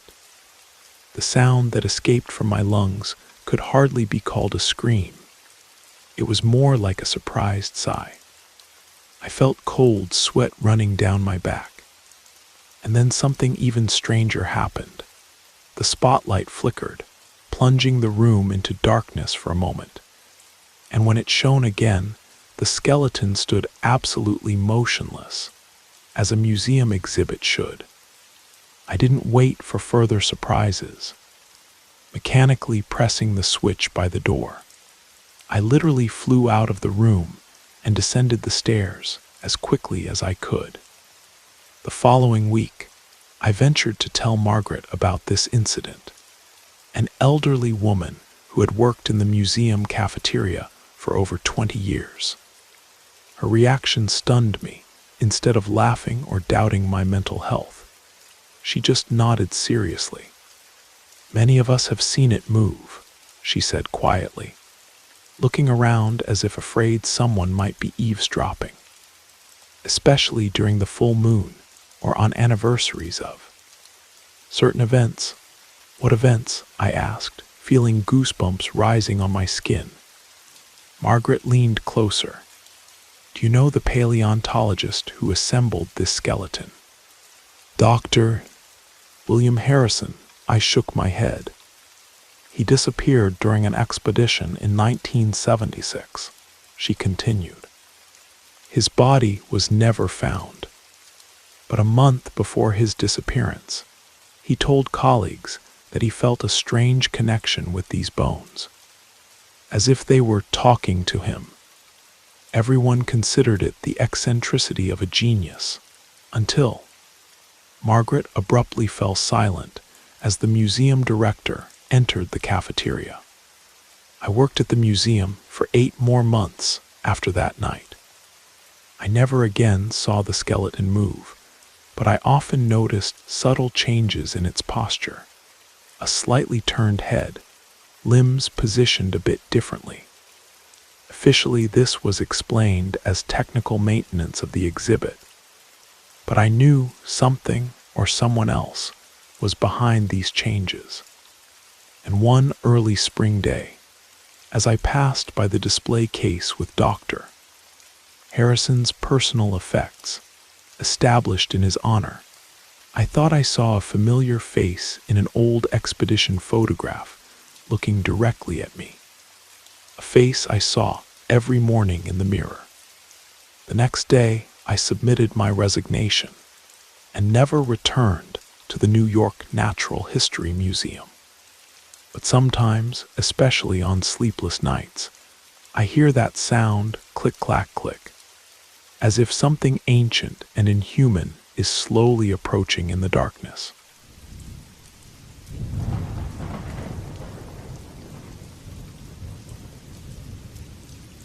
My name is Levi Thornton, and I work as a caretaker at Oak Ridge Residences, a small apartment complex managed by a local company here in northern Maine. While I'm not a licensed nurse, I have basic training in first aid and CPR, which allows me to handle emergencies that might arise among the residents. I'm also taking additional certification courses to expand my ability to assist in situations requiring immediate intervention. Most of my work involves maintaining common areas, replacing burnt-out light fixtures in hallways, tending to the gardens, and occasionally helping residents who need assistance carrying groceries or addressing everyday needs. In certain circumstances, I also accompany them to medical appointments, as the building management values a close and supportive relationship between staff and residents. The story I'm about to share has been modified enough to protect everyone's privacy, but I can assure you that the essential events are real. About 7 months ago, I began interacting with a new resident, Marcus Blackwood. Upon checking his registration, I learned he was 63 years old and had been born without his left arm. However, this wasn't the condition that most compromised his health at the time. Marcus was battling the advanced stages of liver failure, due to years of severe alcoholism. His condition was precarious, and my supervisor mentioned that he probably wouldn't stay long in the building, a term they used for residents who were just waiting to be transferred to a palliative care unit or specialized institution. He already received regular visits from a nurse who assisted him twice a week. My role was to ensure his routine in the apartment went smoothly, help him with shopping, prepare quick meals when necessary, keep essential rooms clean, and check if he could move safely within the building. I would stop by 3 times a week to make sure everything was in order. From our first contact, I felt sympathy for Marcus. His humor was marked by subtle irony, and despite the melancholy that seemed to always hover around his apartment, by the second week, I found myself extending my stays beyond what was necessary just to continue our conversations. He spoke little about himself, but showed genuine interest in the stories I told about other residents and the curious situations of my daily life in the building. The intriguing thing was that when Marcus mentioned something about his own life, it was almost always in the context of other people who had crossed his path, never about himself. I'm accustomed to dealing with reserved residents who don't feel comfortable sharing details of their past, especially with someone they've only known for a short time.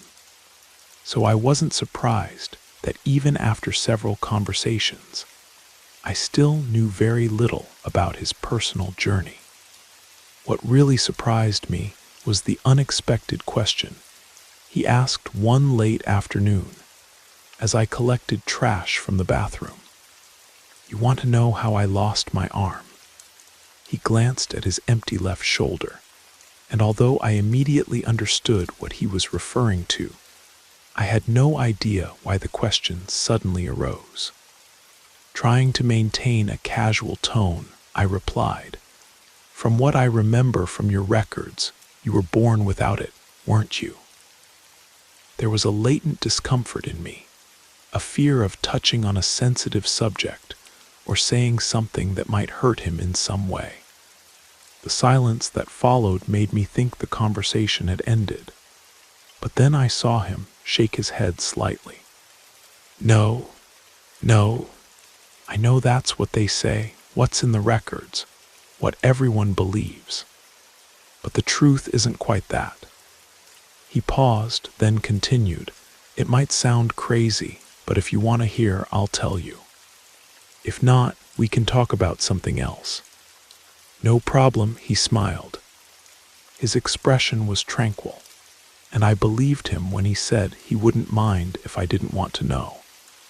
But at the same time, there was something in his gaze that showed a deep desire to share that story, against an instinct telling me not to get involved. I ended up saying I wanted to hear what had really happened to his arm. "I've known from the beginning that you probably won't believe me. That's okay. I've gotten used to it since childhood. After some arguments at home and visits to psychologists, I learned it was better not to talk about this subject. For most of my adult life, I never mentioned it again. In fact, you're only the second person I'm telling this story to." He paused briefly before continuing. "The first was a woman I dated when I was, I don't know, about 28. Her name was Vanessa. She was incredible in every way. There was a time when I truly believed we would end up getting married. I wanted everything with her, but then I made the mistake of trusting, of telling her what I'm about to tell you." He gave me an appraising look before proceeding. "Have you ever seen someone stop loving you? I'm not talking about ordinary breakups, but witnessing in someone's eyes that sparkle disappear, as if the light illuminating you simply died. I hope you've never experienced that. You're young, and I hope you never have to feel it firsthand." His voice grew quieter. That's exactly what happened when I told this story to Vanessa. I saw it right there, in that moment, that something between us had been extinguished forever. It was painful, but looking back today, I realized that by revealing my secret, I did us both a favor. She loved me, yes, but not enough. Not enough to avoid laughing, to contain her contempt, to not leave me less than a month later, inventing some excuse rather than admitting she couldn't stay with someone who, in her view, was just crazy. A man who claimed to have had his arm taken by a creature. He sighed and looked away for a moment. "Sorry, I'm rambling. What matters is that today, I no longer worry about what people think of me. Maybe I really am crazy, but crazy or not, I know I probably don't have more than 4 months left to live, and you might be one of the last friendly people I meet along the way. I don't need you to believe me. I just ask that you listen and don't laugh." "Okay," I nodded, and he continued. "Great. When I was 13 years old, I lived with my parents in a small town called Ravenwood, one of those typical northeastern coastal villages where almost everyone knows each other. It was about 2 hours north of here. I doubt you've heard of it. In the end, Ravenwood was like any other small town, a single movie theater, a few chain restaurants, many fishing boats in the harbor, and very few places where kids our age could have fun without getting into trouble. He paused briefly before continuing. I was friends with Owen Patterson and Caleb Winters since 4th grade. We weren't exactly model boys, but we weren't bad either. We did things like throw stones at abandoned buildings or jump fences in prohibited areas just for the thrill, but nothing truly serious. We never hurt anyone. We were just bored kids.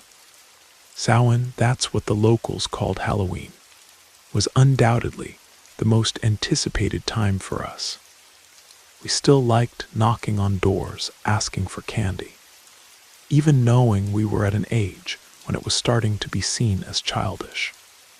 But what really excited us was the atmosphere of the night, stories, scary pranks, the adrenaline of pretending to believe in something we knew was made up. We created our own legends, bodies hidden in abandoned houses, spirits moving objects. But deep down, no one was really scared. The fun was in the attempt, the tension, the possibility that maybe, just maybe, something was real.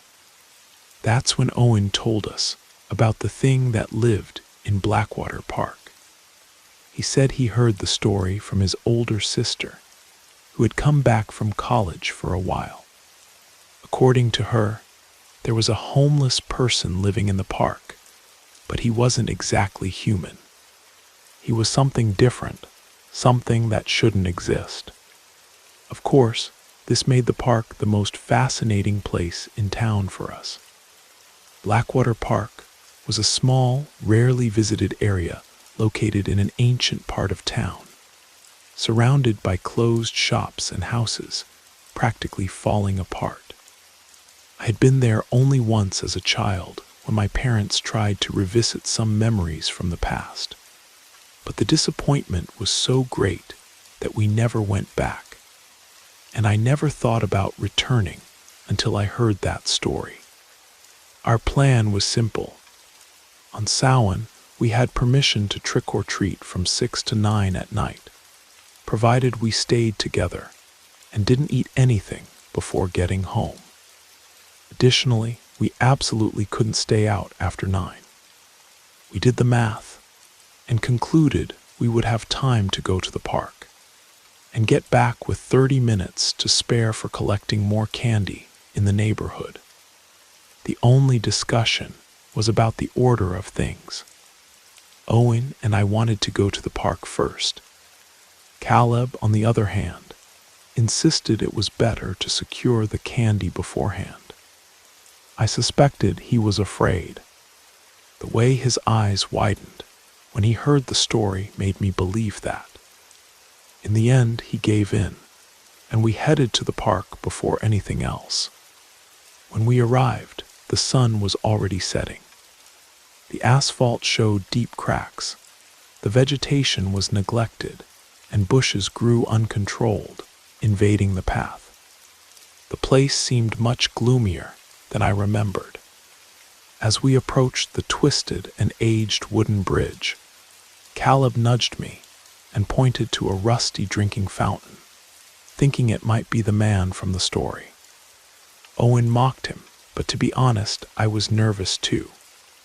Everything in that place caused a discomfort difficult to explain. My only desire was to finish this adventure quickly and get out of there without anyone calling me a coward. Today, thinking back, I realized that at some level, my brain had already registered that we weren't alone. I don't know how or why, but I knew, and yet we continued. When we passed under the bridge, we heard footsteps behind us.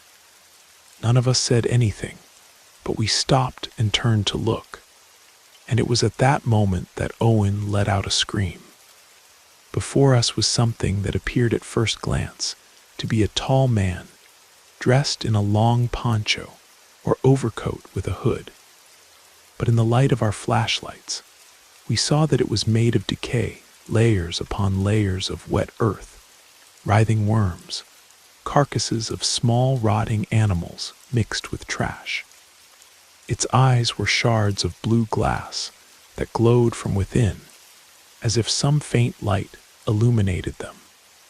And worst of all, when it opened its mouth, we saw long, sharp teeth, thin as silver needles.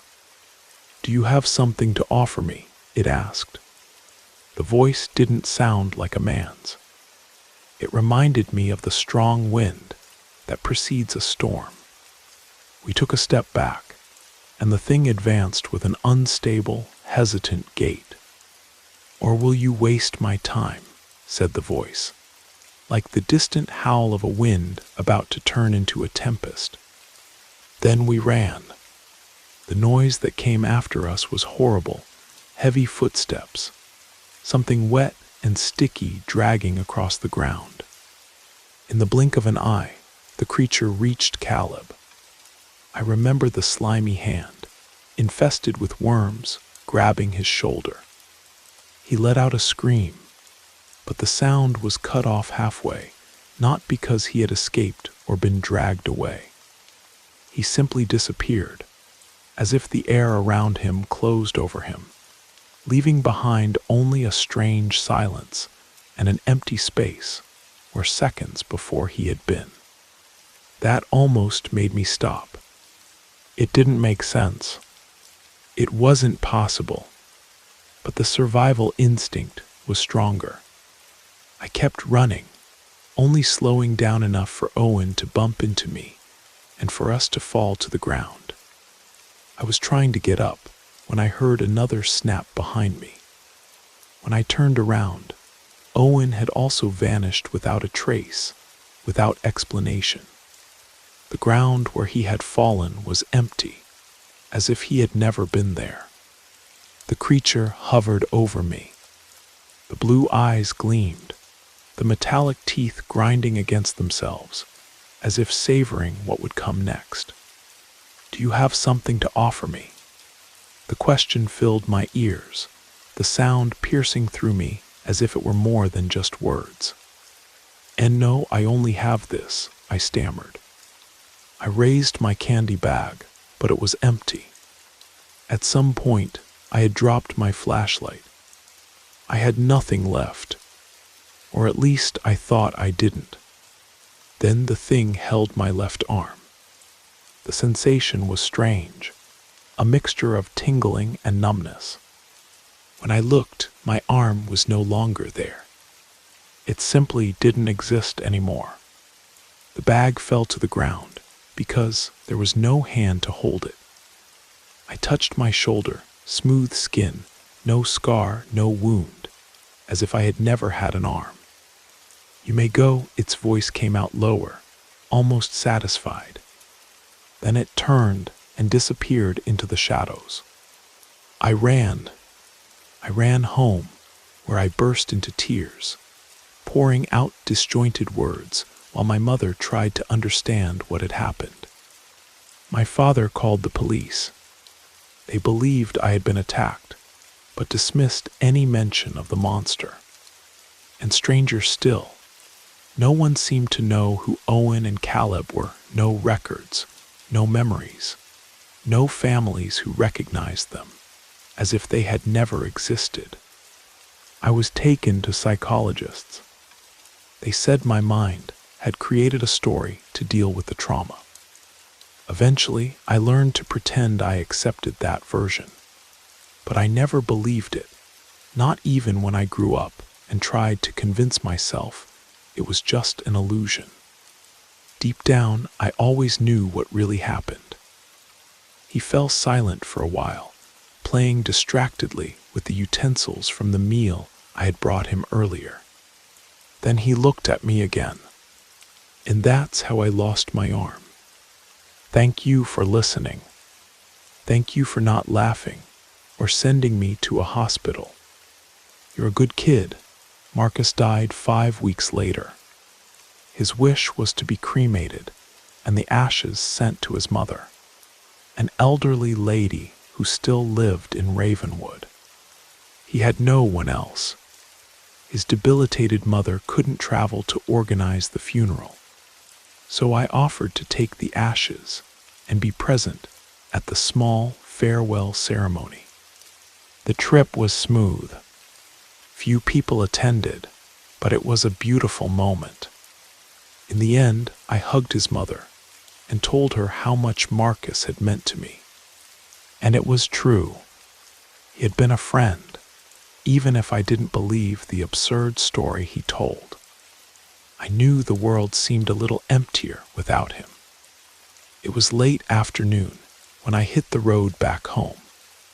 I had never been to Ravenwood before, but as I drove, I couldn't help thinking about Marcus, about his childhood there, about the stories he kept about Owen and Caleb as if they were real.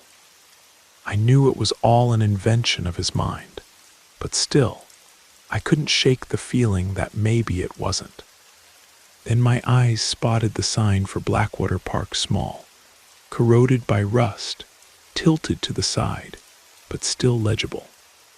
Before I even realized what I was doing, I slowed down, shifted into reverse, and turned onto the street leading to the most decadent part of town. I went slowly, trying to convince myself it was a way to pay tribute to Marcus, but deep down, I just wanted to prove to myself that it was all fantasy. I parked in front of a twisted wire fence, and without thinking much, I went through it. The evening was advancing quickly, but there was still enough light to outline the twisted trees and the overgrown grass that took over the park. The scene was exactly as I had imagined when Marcus told me his story. The irregular path, the rusty drinking fountain, and in the background, the bridge in ruins. I followed with cautious steps, more concerned with snakes or any other animal that might hide in the vegetation than anything else. But with each meter traveled, I felt my heart beat faster. All I wanted was to reach the bridge, take a quick look, and leave before darkness took over everything. The cold began to increase, and I was just a few steps from the bridge when something changed. The shadows under the structure seemed to move, or rather, one of the shadows detached from the others. I was paralyzed. It was just as Marcus had described, a tall, hooded figure covered by a long, worn cloak. I slowed my pace, trying to rationalize what I was seeing, trying to find a logical explanation. But then the blue eyes shone in the darkness, opaque like glass but deep, hungry. Below them, a pale reflection gleamed, silver needles lined up where teeth should be. I didn't wait. I ran, darting through the park, without daring to look back. I jumped the fence with such force that I felt the air escape from my lungs. But I didn't stop. I got into the car and took off, driving as if something were chasing me, almost getting into accidents along the way. I only slowed down when I got home, only then realizing I was shaking from head to toe, sweating cold. It's been a few days, and I should be feeling safe, but I'm not. And worse, I'm starting to go crazy. I remember things that can't be real. I remember a woman named Audra, or something similar. I remember having loved her. I have flashes of us together, as if we were laughing, talking. I can almost feel her touch, hear her voice. I remember our first date at a food festival, her introducing me to her parents, her by my side at Marcus's funeral. But Audra never existed. She couldn't have existed. Maybe it's just my imagination, a trick of the brain trying to fill empty spaces. I know the human mind is capable of creating absurd illusions. A non-existent arm, a monster under a bridge, a girlfriend who was never there. Maybe I just need to rest, take a few days off work, get back to normal. Maybe then I'll stop imagining. I heard a scream behind me when I jumped the fence at Blackwater Park. Maybe then I'll stop thinking about the dry sound that echoed in the air, that slight snap, as if something had been erased from the world. And maybe, just maybe, I'll stop looking out my bedroom window every night, wondering if today I'll see or won't see a blue glow watching me in the darkness, waiting for the right moment to conclude whatever cursed transaction began that night in Maine.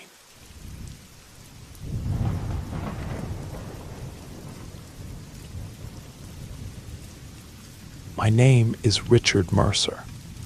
For over 15 years, I worked as the lead maintenance supervisor at Oakwood High, a prestigious school nestled in the outskirts of Salem, Massachusetts. I was assigned to the evening shift, which meant my workday stretched until around 11 at night, ensuring that the classrooms were clean and properly arranged after students and faculty had gone home. There were 2 senior students who were known by everyone at school, identical twin sisters, with such striking resemblance that even teachers sometimes couldn't tell them apart. They wore their blonde hair the same way, straight, shoulder length, usually adorned with matching headbands. The Gilbert twins, as we called them, were charismatic and always cheerful. They'd greet me every morning as they passed the maintenance office, and it was obvious they had plenty of friends surrounding them wherever they went. But on a cold February night in 2009, one of the twins, Emily, lost her life in a car accident during a snowstorm. She was driving back from a college interview with her boyfriend, who attended a neighboring school. The tragedy shook our entire community to its core. Teachers, staff, and classmates all attended the funeral service. I went to pay my respects to the family, especially to Sarah, Emily's surviving twin, who was completely devastated. In the days that followed, Sarah didn't show up at school, which was entirely understandable. Then, on a Wednesday morning, nearly 2 weeks after the accident, I spotted her walking down the main hallway. She looked fragile, consumed by grief. What caught my attention was that she wasn't surrounded by friends, something unusual for her. But given the circumstances, I figured she might prefer solitude. I waved at her from a distance and offered a discreet smile. There was no response. She just continued walking, disappearing around the corner at the end of the corridor. Poor girl, I thought to myself, and returned to my work. The day progressed into evening. The students had already left, and I needed to wait until the building was completely empty to finish cleaning the classrooms. The work usually took considerable time, since the rooms were often left in chaotic conditions. As usual, my shift would end around 11, when only the night security guard remained on the premises. On the second floor, where I was working, only one classroom remained to be cleaned. I took a quick break in the hallway to sip some coffee from my thermos. That's when I heard footsteps on the staircase. I assumed it might be a teacher returning to retrieve something they'd forgotten. But strangely, the footsteps suddenly stopped. Nobody appeared. Curious, I walked over to the staircase, but the lower floor was empty.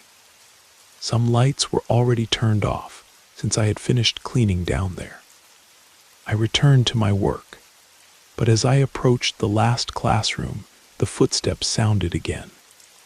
This time, when I turned around, I saw Sarah standing in the middle of the hallway. Her face carried such profound sadness that for a moment I was speechless. What puzzled me was why she was still at school at that hour, since all students had left hours ago. I thought perhaps her parents were late picking her up. "Sarah," I called out, "is everything okay? Would you like me to call your parents?" She didn't respond. She just began walking backwards slowly until she reached the staircase. Then suddenly, she darted down the stairs. My instinct was to follow her. When I reached the lower floor, I saw her lock herself in the girls' bathroom. I stood outside, trying to help her somehow. I offered my phone so she could call her parents, or suggested she give me their number so I could call them myself. No response came, only the sound of quiet sobbing from inside. In that moment, I felt completely helpless. I had never experienced anything like this, and had no idea how to handle the situation. The only thing that came to mind was to call Principal Winters. I had her number saved in my phone for emergencies, so I dialed. She answered on the third ring. While listening to the muffled crying coming from the bathroom, I explained everything that was happening. Principal Winters found the story strange. She told me that Sarah's parents had requested a 3-week leave of absence so their daughter could receive grief counseling. The girl was in a very delicate emotional state and shouldn't be at school at all. I was stunned. I insisted that I had seen her earlier that day, and that at that very moment she was crying in the bathroom. The principal asked for a minute to call Sarah's parents and clarify the situation. I hung up and remained there, listening to the sound of weeping on the other side of the door. Shortly after, my phone rang again. I answered immediately, but this time, Principal Winters' voice had changed. She spoke slowly, seriously. "Richard, I just spoke with Sarah's parents.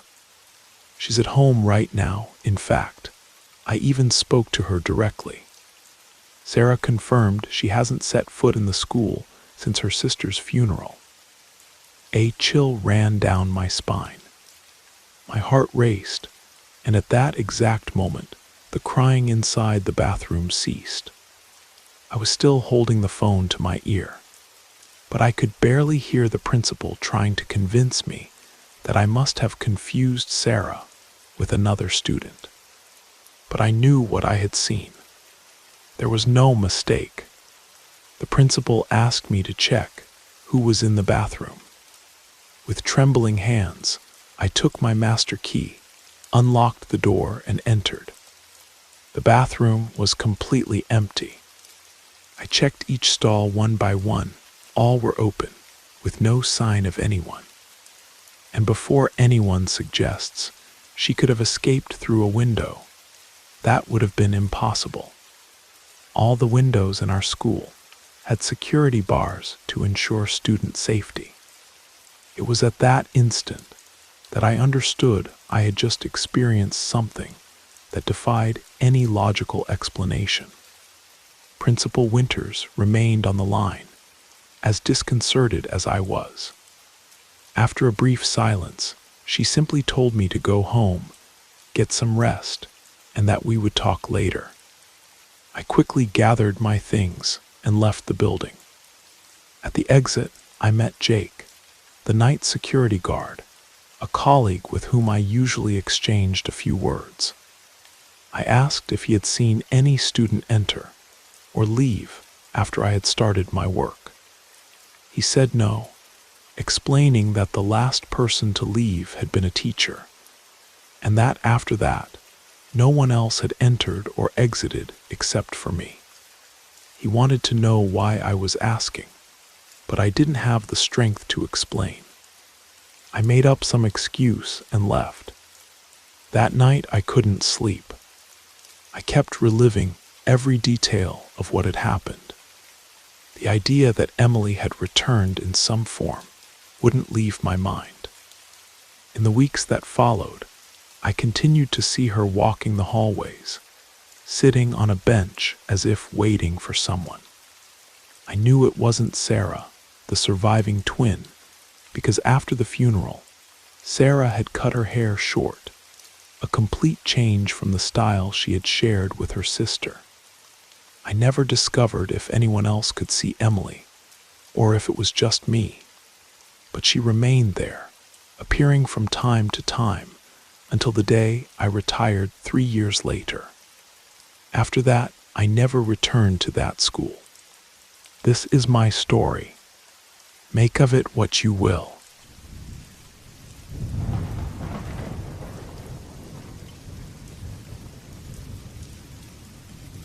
For 5 years, I worked as a custodian at an old city hospital in Brooklyn.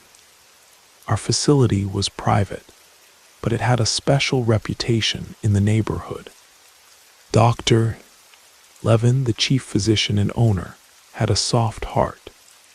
He allowed people without insurance or with limited funds to be treated, often charging them a symbolic fee or providing free care in the most difficult cases. This was a rare practice in the 90s, when the healthcare system was becoming increasingly commercialized. Over time, rumors about our hospital spread, and homeless people began to come to us, some for medical help, some for food from our cafeteria, and some just to find a warm shelter on cold winter nights. The administration struggled with this situation, trying to find a balance between mercy and order. Security was strengthened, clearer visitation rules were established, but there were still exceptions. One of them was old Joseph, who was probably over 80. He appeared near the hospital several times a week, asking for small coins or leftovers from the cafeteria. He was never chased away, partly because of his age, partly because he was quiet and unobtrusive. On particularly cold nights, the guards didn't notice when he fell asleep in a corner of the lobby. One gloomy November morning, I came to my shift and saw Joseph sleeping on a bench near the emergency exit. Nothing unusual, but that day he looked somehow especially paler than usual. I decided to bring him tea and a sandwich later, but work pulled me into its whirlwind. Around noon, I was cleaning in the old wing of the hospital, the part that was rarely used due to planned reconstruction. Archives and old equipment were stored here, and only staff with electronic passes had access. As I was dusting the shelves, I heard footsteps in the corridor. This was unusual since few staff members came there, so I looked out to check. The corridor was empty, but I was sure I had heard footsteps. Sometimes patients, especially elderly or disoriented ones, could get lost in the hospital, so I examined the premises more carefully. No one. Shrugging my shoulders, I returned to work, deciding that the sound had come from another floor. Half an hour later, I went to the restroom in the same wing. As soon as I opened the door, I noticed one of the stalls closing, as if someone had just gone inside. According to protocol, I had to wait until the person came out to continue cleaning. But something troubled me. Under the stall door, I could see feet in old, worn-out shoes and faded jeans, exactly like the ones Joseph wore. This was impossible. First, Joseph didn't have access to this wing. Second, all doors opened with electronic keys, which he definitely didn't have. I could have thought that a staff member was wearing similar shoes, but I would recognize these shoes among 1,000 others. They were so distinctive, with a specific patch on the right side. "Excuse me," I called out. "Unauthorized persons are not allowed here." "How did you get in?" Silence. No answer, no movement. "Sir," I tried again, moving closer. When there was no response again, I bent down to look under the stall door and froze in horror. The feet were gone. Just gone. I definitely saw them a second ago, but now the stall looked empty. My heart was racing like crazy. I carefully pushed the stall door. It was unlocked and opened easily. Inside, no one. No trace of anyone's presence. Cold sweat covered my forehead. I quickly finished cleaning and almost ran out of the old wing. Something was wrong, very wrong. Descending to the lobby, I heard a commotion near the main entrance. 2 paramedics, a doctor, and a nurse were bending over a bench where Joseph had been sleeping in the morning. I approached, feeling my legs almost buckling from a bad premonition. "What happened?" I asked Sarah, a nurse I had known for several years. "Old Joe," she replied quietly. "Looks like he died in his sleep." The security guard noticed he hadn't moved for several hours and called us. I looked at the clock. It was 1 o'clock in the afternoon, exactly the time when I saw his feet in the restroom of the restricted wing. Joseph's body was covered with a white sheet and later transferred to the morgue. No documents were found on him, so the hospital took care of organizing a modest funeral. I learned that Joseph had been a Vietnam veteran and had once worked at our hospital as a plumber before my time. Life had turned out such that he lost everything: family, home, health. The hospital remained the only place where he was known and accepted. That night I barely slept. The scene in the bathroom wouldn't give me peace. The rational mind tried to explain it as a hallucination from overwork or a play of light and shadow. But deep inside, I knew. That day I saw something beyond everyday reality. A week after Joseph's death, I stayed for the night shift. Around midnight, while passing by the same old wing, I felt a strange urge to go there. The elevator stopped at the right floor, and the doors opened into a dark corridor. I turned on the light and carefully walked to the restroom where I had seen the mysterious phenomenon. Inside, everything was as usual: clean, empty, quiet. But as I was about to leave, I noticed something on the floor near the end stall, a small coin. I picked it up. It was an old worn quarter with the issue date of 1972. I had seen a similar coin with Joseph many times. He often twirled it between his fingers, calling it his talisman from Vietnam. Maybe it was a different coin. Maybe someone from the staff accidentally lost it. But standing there in the dim light of the old hospital, where life and death intertwine every day, I felt Joseph had come to say goodbye to the place that was his last refuge. I put the coin in my pocket, turned off the light, and quietly said into the darkness, "Rest in peace, Joe. Now you're finally home. This story will stay with me forever." And although initially I felt horror from the encounter with the incomprehensible, now, telling you this, I feel only sad tenderness.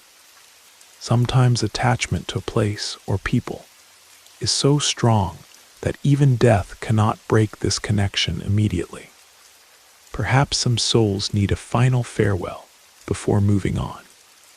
And if you ever work in an old hospital in Brooklyn and hear footsteps in an empty corridor, perhaps it's just old Joe making his final rounds.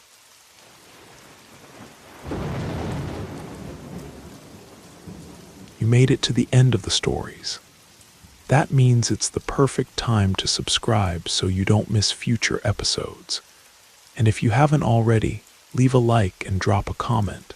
I'd love to hear your thoughts. Have a great time relaxing, and good night.